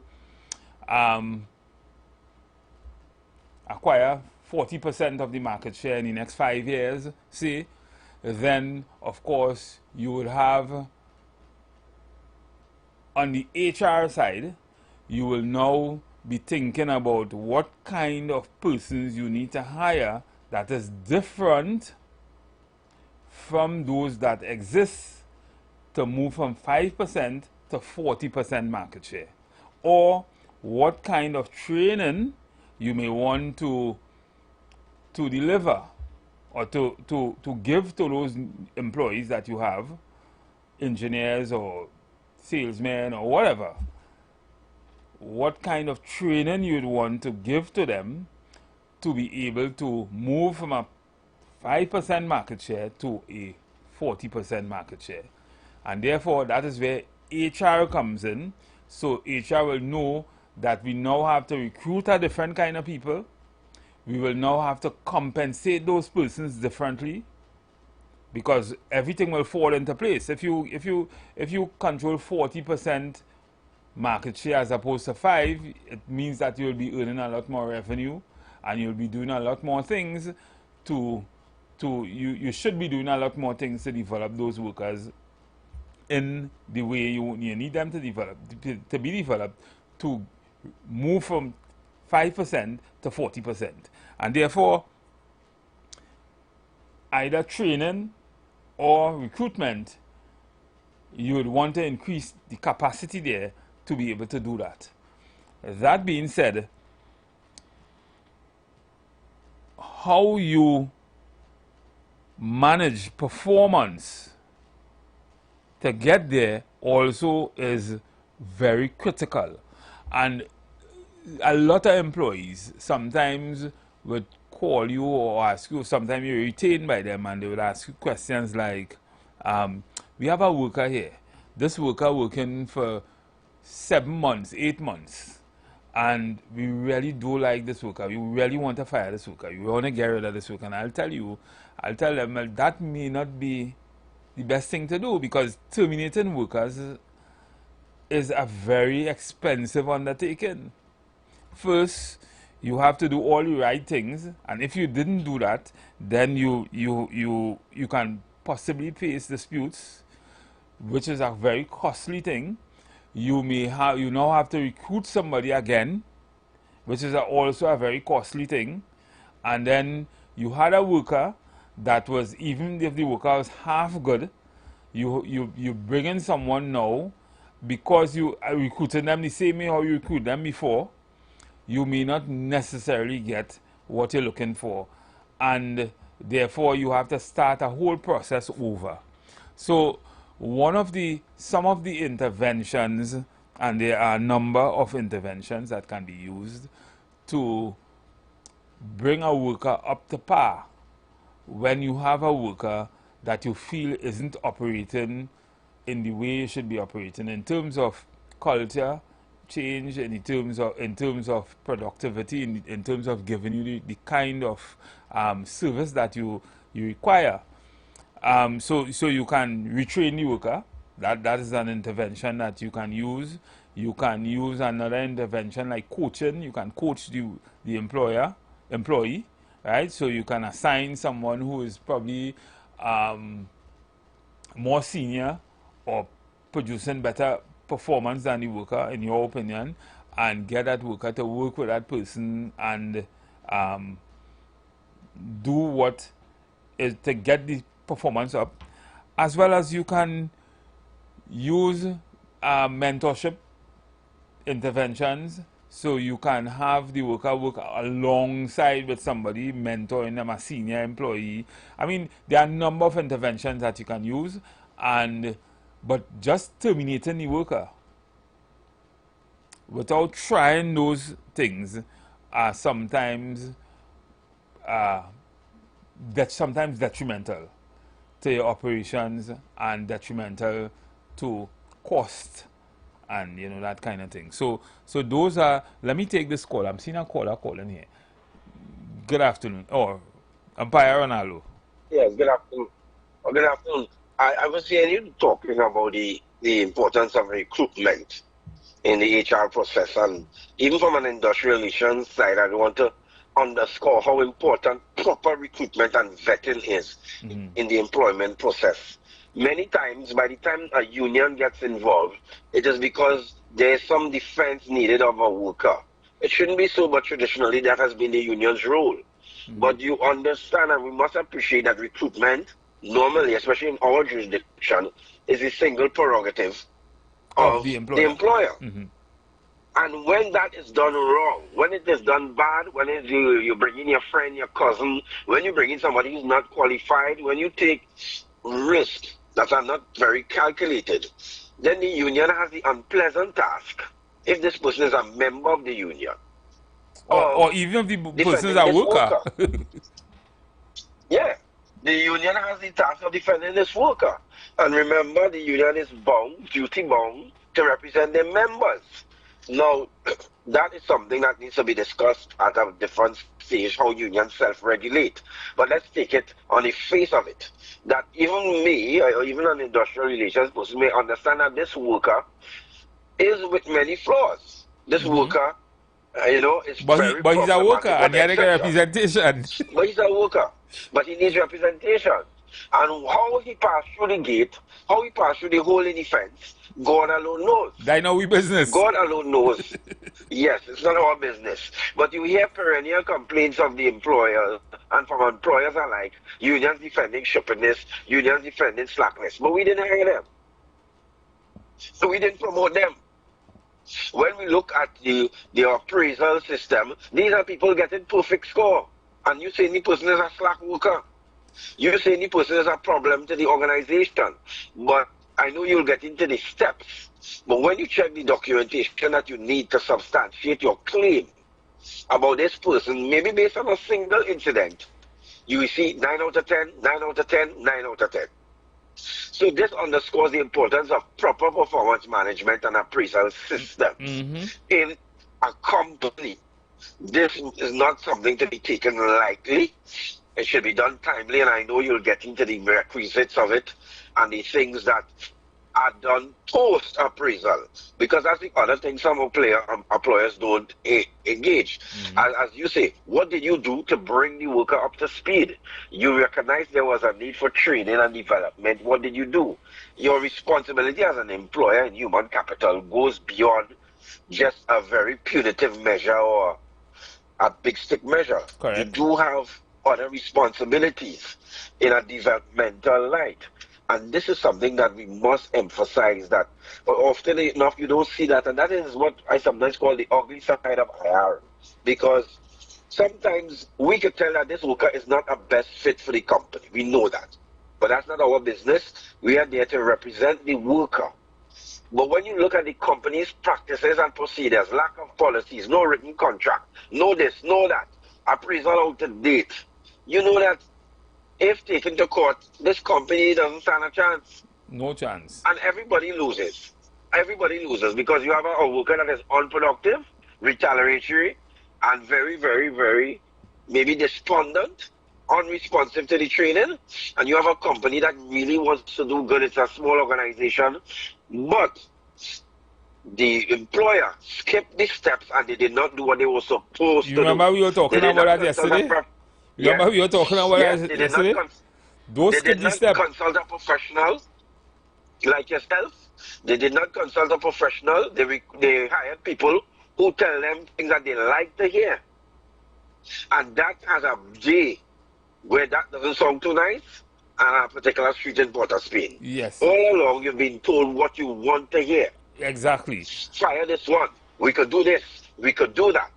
But when it comes to that street in Port of Spain, you realize you were getting bad advice. Favorable advice at the time, because you dismissed without reason, you dismissed summarily, you dismissed without a proper investigation.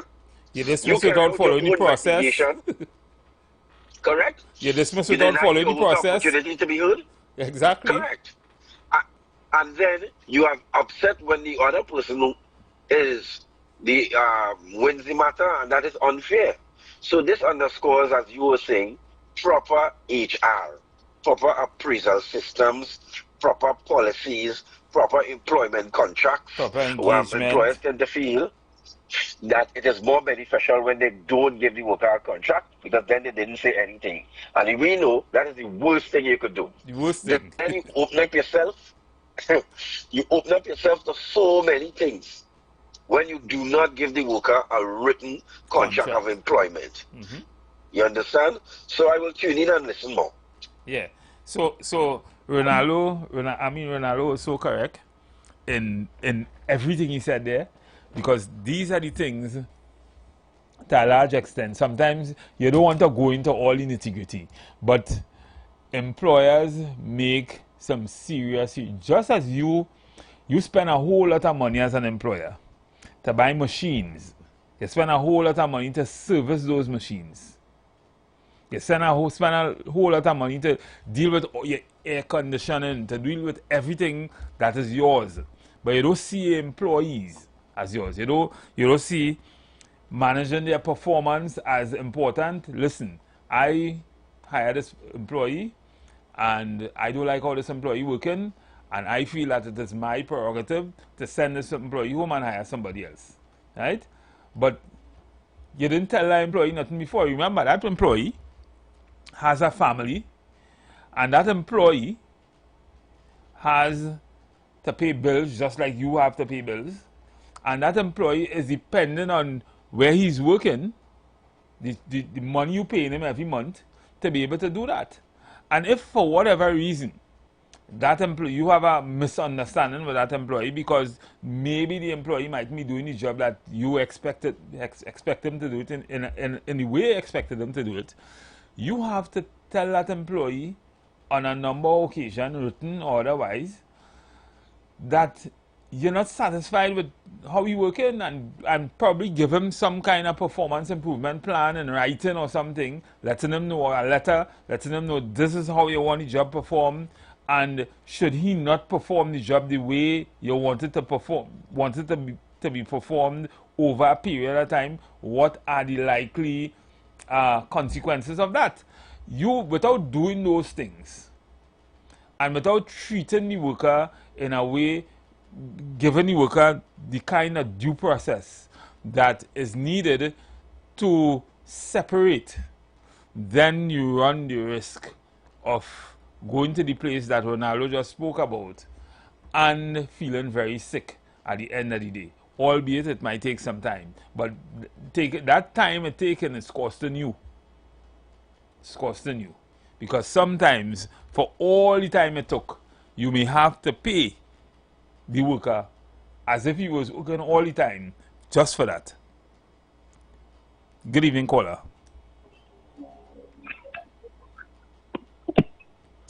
Caller? Yeah, man, I hear it again. Yeah.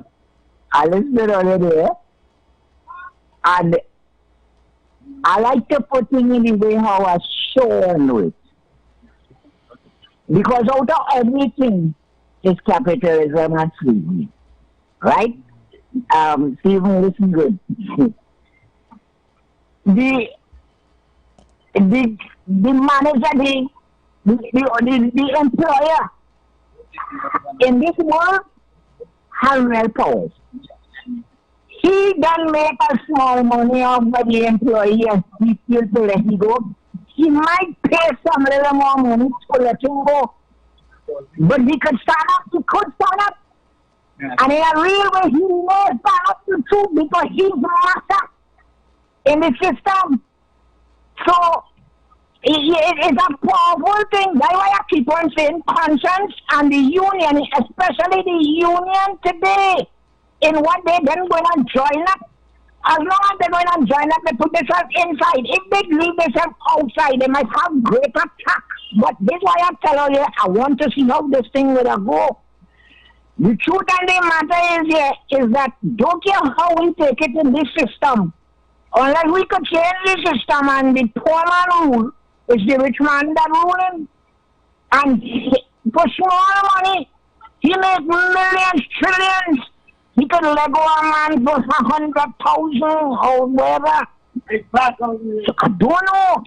The union had to get very, very intellectual here and know how to deal with the matter between the worker and the union and the employer in a great way. Because I will come in later on in time when I hear the election different, but this here, look at how much legislated that they put down. In this age here, massa control, I believe it they. I don't know what I will say after that, but in this age here, massa know what to do. Well, I mean, just to follow on what Mr. President just said. So I wouldn't say massa, I wouldn't use the word massa, but the owner of capital is always in control. Because the owner of capital could say, you know, I put down money for when you do nonsense and when I do nonsense, and maybe I'll just pay you. Right? So the owner of capital is always in control. It is only unless we start to treat we workers as we children. It have certain things that we say that shares in the business. If you have shares of the completely, that alone could block union, but it can go totally block because still the union the way all the system make up today after massa, the union have a great, but the union have to be conscious with conscience. Very. That is the mediator here. As we say, that's how the empire is in media to the cricket match. The union had to learn empirism. If you can't learn empirism, it has chaos in the workplace. I'll be right. Thank you, Mr. President. You're so correct. Ronaldo, what is your position on that? Well, I disagree with some of what he says, and I agree with some. I will take the fact that the unions today must have a conscience and they must have a conscience. And when he talk about the union here, he must understand that is the plurality made up of workers. And workers are not sometimes very skilled at minding their own business. They know everybody's business, they know the party business, but not the business that pays them. That's a human thing that we have to live with.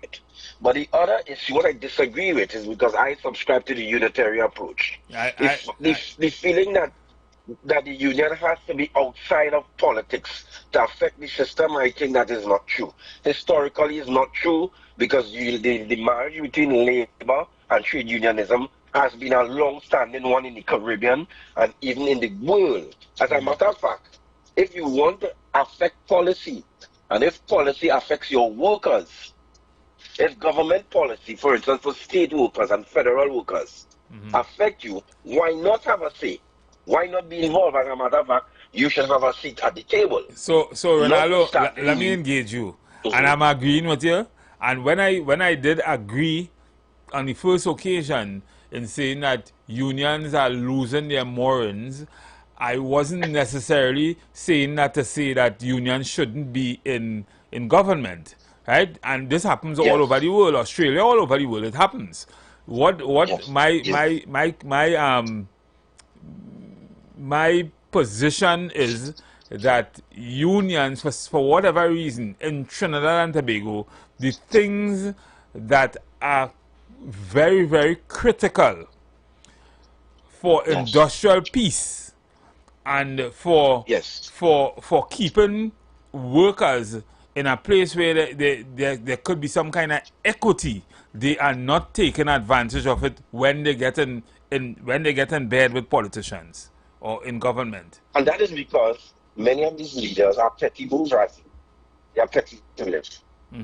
Posing as union leaders, and they hijack the union and use it for their own political gain. But most of the rights and privileges that we enjoy today in the labor were won by trade unions, and that is the truth. Yeah, correct. It was won by boots on the ground. It was not gifted to workers. You know? Yeah, because before all of that, before 1937 and all this time, we had masters and servants ordinances and that kind of thing, and that in a large way didn't give worker any kind of rights. So clearly, even the movement from since Butler and Cipriani and those guys is what today form the catalyst of what we have today, what we have as what workers has as benefits, and that is critical. That is fundamental in understanding the industrial relation system. And when you said that you ascribe to the unitary perspective, in my opinion, it is that is utopia, because the unitary perspective of in the industrial relation system is what the employer seeks to achieve by making a perfect world for the employee, a perfect relationship for the employee. And if that is achieved, then we will have no issues. If trying to make a perfect world, you compensate the worker right, you keep them out of the hands of union, out of you keep unions out because your intention is to be good, to do all the right things and not have that kind of bureaucracy with union and that kind of thing. Well, then that's perfection, but that don't necessarily happen all the time. Most of the time, the unitary that perspective is used to have workers. Ronaldo, you there? Yeah, most of the time, that perspective is used to have workers agree with you in a way that will have them like subservient to you. Cheating on them with your revenue, giving them what you think that you should give them and not necessarily what is fair to them. And to a large extent, that, in my opinion, doesn't necessarily, that's just a utopic situation. Good evening, caller. Hey, good evening, Mr. Matheson. I see you holding it down by yourself again. Yeah. Them fellas taking advantage of my boy. They say I was out for a while. And so the saying here happened. But we were there, they were there all the time, so you was out for a while, you come and face the music. You face the music, but you hadn't any bowling well, man. The Empire and well.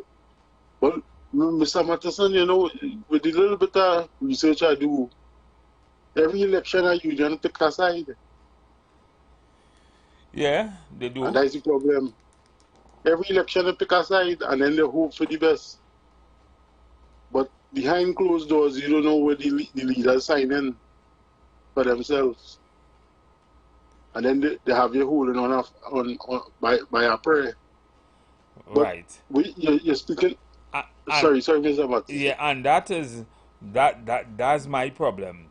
You see, when I look at what has happened in Trinidad and Tobago since the 80s, and the fact that unions in a large way have been involved in governance since, but the industrial relations system and the legislation and everything has stood still since then, that is cause for concern.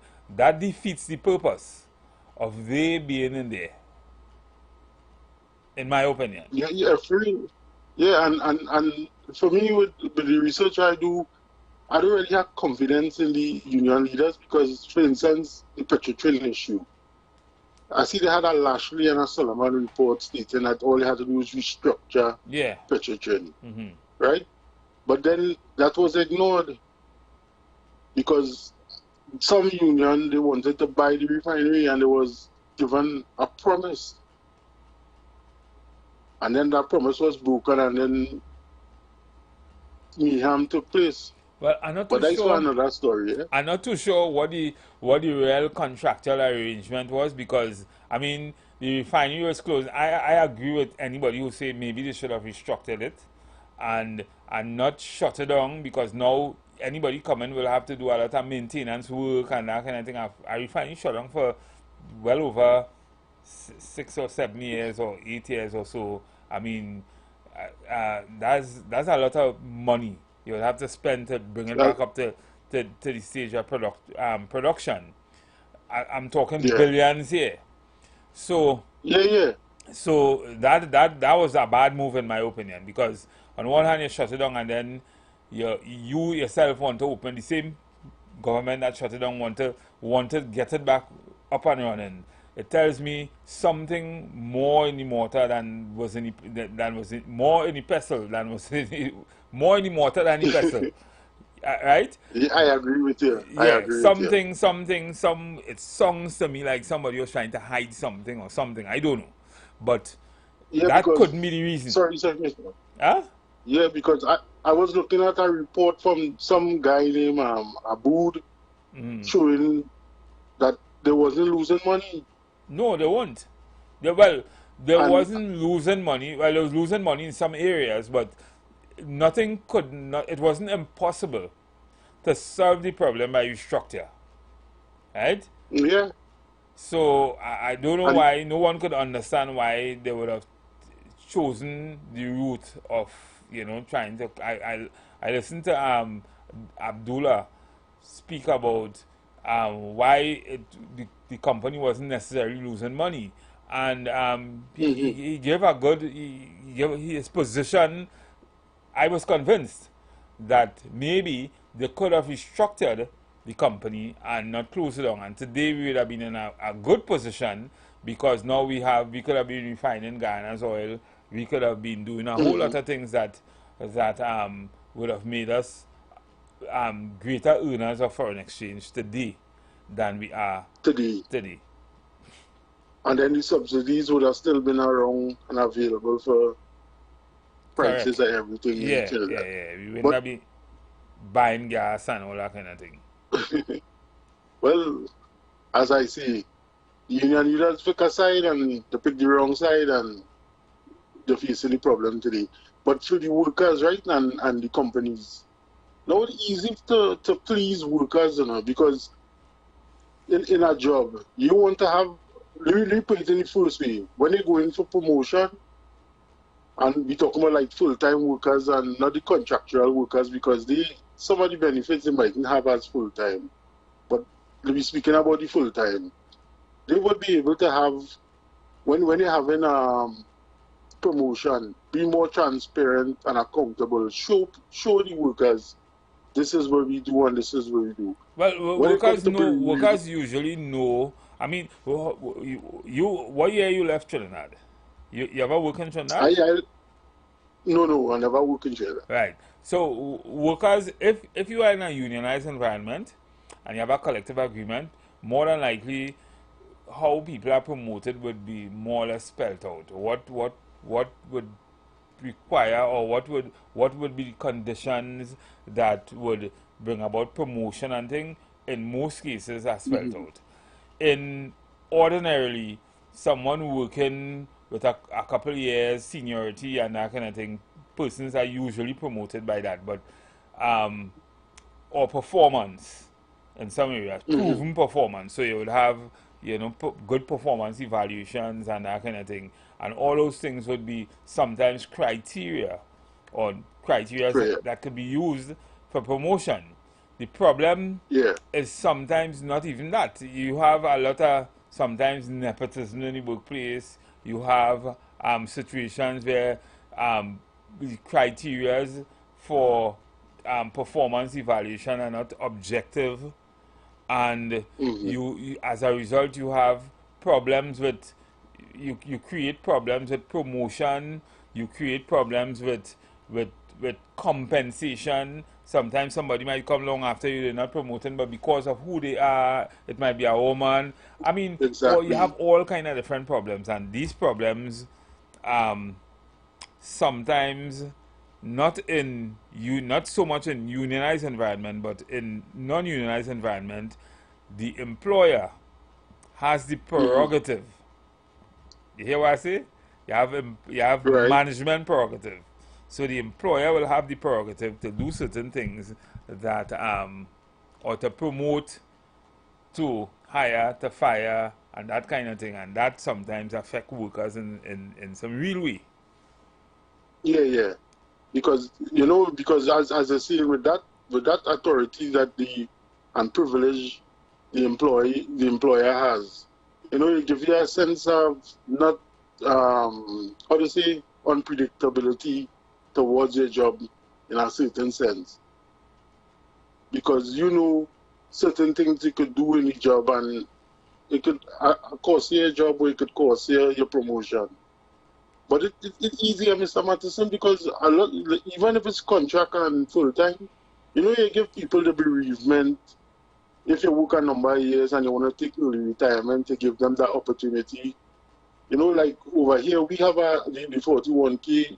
Yeah, you know? have 401K and you have all that kind of thing. Yeah. In Trinidad and Tobago, we Right. don't necessarily have that. Yeah. We, as I was telling the caller earlier on, that an employer does not necessarily have to pay, unless you have, well, you have 401K, but unless you have some kind of contributory or non-contributory pension plan in the workplace. Mm-hmm. When you retire, you have nothing to get. That is bad. The employer could give you something ex gratia, but you as an appreciation. But there is nothing in legislation that the employer has to give you. And that's one of the, I mean, I don't know, maybe the unions or the system, the government, maybe could consider in their revision, consider something that, you know, resembles what you're talking about. Yeah, and that's true. And you know, like bereavement and pay time off and all that. You know, you make it a little more attractive for the workers, so they would stay on the job. They would try the best to produce as more, because they have a little bit of stability and they have something. Because I could tell you, a contract worker can go to the bank and get a loan for a certain number of money. If you have a fixed term. If you have a fixed term contract, yeah. But you see, again, we as in Trinidad and Tobago, for some reason, we mix up the fixed term, we mix up contracts. And as I was saying earlier on, everybody really and truly, once your job continues to exist and it's a job on the establishment and you have a contract, really and truly, you're a permanent worker. Right? You're working 10 years on a contract. You're a permanent worker in the eyes of the law and in the eyes of what is good industrial relations practice in Trinidad and Tobago. But I agree with you in saying that one of the containment employers use is that contract, and which says that your contract ends at a particular day and a particular time. When they know, in fact, that the job will continue to exist, and we just put that there to not give you certain benefits. Benefits, yes. Right? And that to me is unfortunate. Yeah. But you see, this is the reason why you make $15 to $2,000 US an hour, right? Because your knowledge. So, all right, Mr. Matheson, I look on listening. Keep listening. Yeah. So good discussion. Good. Let me take this caller. I'm gonna talk. Yeah. All right. I like that. No, here what going on here? I picking two pieces of conversation here. One is the refinery, and one is the next. All right, let me talk about the refinery. You're gonna come in.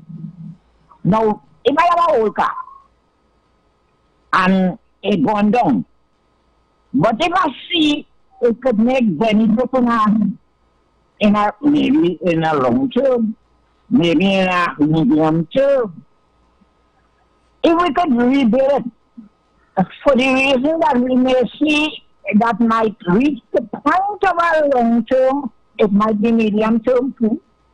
We could develop it with whatever money we have, knowing that it's going to really bring that money. Right, okay. That is the key I want to put there. But also, it's how they had actually realized that the place needs workmen. And workmen, if we understand what causing plenty of the lack of production, except from the carelessness where people working and just know they're getting money and they can't get fired. Once they're working and they're working under good conditions, that is the thing. If we understand slavery, we understand if a man had to work, he had to work because a man will break from slavery work, you know. But he didn't know he had to work and the principle, everything coming up nice. He will fix that. We workers will fix that, but we need good treatment, equity. That word equity, I know you know it. Right, but what's happening in the place is the lack of equity. Mr. President, because, let me engage you. Let me engage you because you said something there I don't want to forget. All right. The whole ethos of good human resource management practice is not for an employee to believe that he cannot get fired. That is important. Right? But no. Our employee should know that if he do the wrong thing and the employer do the right thing, he could get fired. Right. Right? So the thing about the practice is really getting parties, including the employer, to follow the rules. And the union. Right? And the union to follow the rules. Good. And there are rules in which a company especially, to protect a worker, should follow, even if the worker might be seen to be wrong, but there are rules that the employer should follow to be able to deal with the employee in a particular way. If you didn't follow the rules, then it is easy for a system to develop where the employee could feel that he is invincible and the employer could feel that he can't fire the employee. And that will be unfortunate for productivity. Yeah, well, that's why we're trying to break that structure because what really guiding this whole thing is that, you remember the other day when we were shooting our shot, and I used the word, it wasn't to you, but it was to all education and money people and companies who sales master, and I keep on using it right too. Because the structure still stay jump high, jump low, that the workers always feel underpaid, underdeveloped, under everything. If the workers are at all after the age of slavery only find themselves in these times that they working for a benefit, like if you're part of the company, we will work. I say we will work better because there is a difference between the time of slavery and the time of now. If we want to keep on showing, we're looking at it still as if we're in slavery. So that's why I keep on telling you, it's how one word have to work between all of them. Whether it's union, worker, or employer, conscience to the realization that each one of us is beneficial in the society. And that I put in points for all the high intelligence of common sense that are using to work in between that the reality is just that. And that is what you're saying there is good, but if you leave it just up to conscience, the employer mightn't get productivity because the worker might say, listen, today the employer. So there's where the union, and I keep on saying, there's where the union. If the union is to be union, right now, the union have power like, the union like God between the worker and the employer. He has to be bright. If he don't right, he will end up in a position. We understand from in the days a long time, before Eric Williams, is union rule. But union, how most of the ministers that come, ministers in the whole Caribbean, come out from union. Yeah, correct. Right. You continue there. That's supposed to get enough consciousness to work between the whole talk and the system to realize that the union to stop talking politics and talk the reality of the conscience between worker and employer. I believe it right there. All right, let me take this call. Right. Good evening, caller. Hello?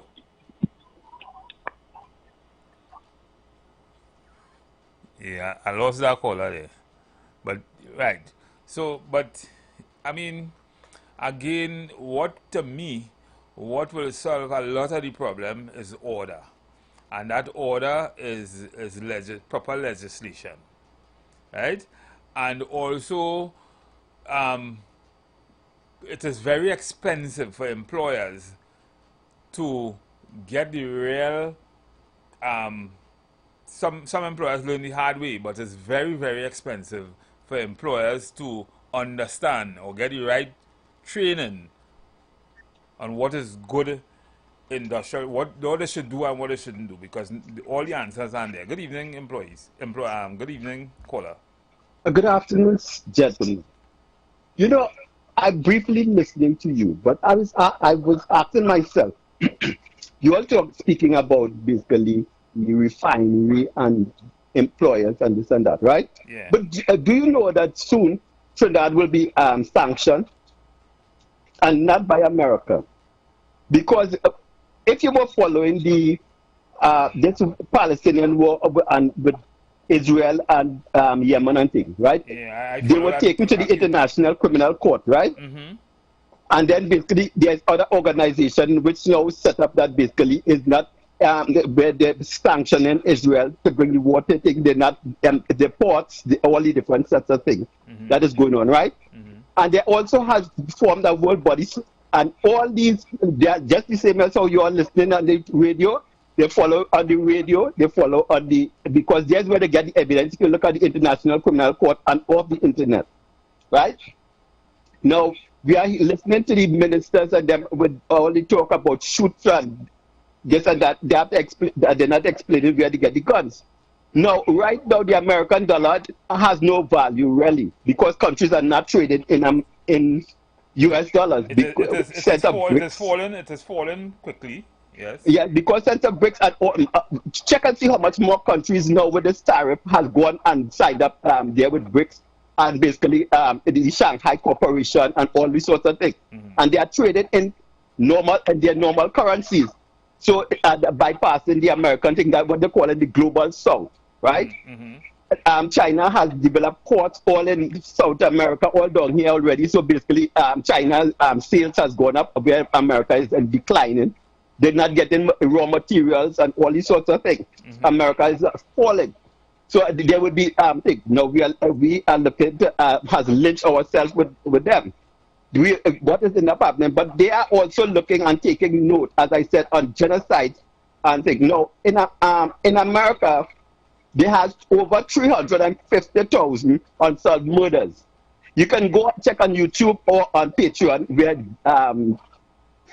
Glenn Kirshner, right? He was a past American prosecutor and other things, and other senators and things. They have set up investigations so on why it is that, and looking into why all these murders are unsolved. And basically said, and there will be also down on this side, because to be checking why it is that how much murders that we have unsolved here in this country. You understand? And because we had the CARICOM summit the last time with New Jersey, Mr. Hakeem Jeffries and all the other Republicans, and they were doing it bipartisan. Republicans and Democrats came down here. And by next year, the Democrats will be taking over control, because we have already seen where the movements are, they continue winning in the different midterms and special elections and everything. So we are done, everybody doesn't know what is going on. So what is going to happen to us now? We must be closed down the smelter plant in 2010, and right now we are not using steel rims, we are using aluminum rims in cars and all these sorts of different things that aluminum is using. So that is a much greater money invested now than basically that we're talking about oil and all these sort of things. Now, if we go to now, if it's following Zimbabwe and other countries that have found out new ways of generating electricity and all these, and running cars and phones and all these sorts of things. So basically, they are looking at it. It's just the other countries are not ready, looking now to see how they can profit from it before they expose it to the rest of the world. Because with all these natural disasters, it's proven that basically all these overhead wirings and all these other things created problems. Locking out and killing people out, hundreds of millions of people out of lights and all these sorts of things. So, no, right? And within these sanctions, Mr. Trump put on copper. What is going to happen with all these electrical wiring that needs and all the equipment that TVs and all these things that use copper? You see, we are in trouble, but we are not speaking about all these things. We are speaking about small things. What they say, diversionary tactics that we are not. I'm sure that we are not having a conversation that we really need to be making ourselves profitable. Caller, let me just engage you. We are really a dot in the whole global economy. We are a dot. We don't trade anything. I mean, we are we have commission agents, as Lloyd Best would have said. We buy everything from somewhere else, right? And what if you listen tomorrow we'll be talking a lot about trade, and we'll be talking a lot about some geopolitics, but we'll be talking also about culture.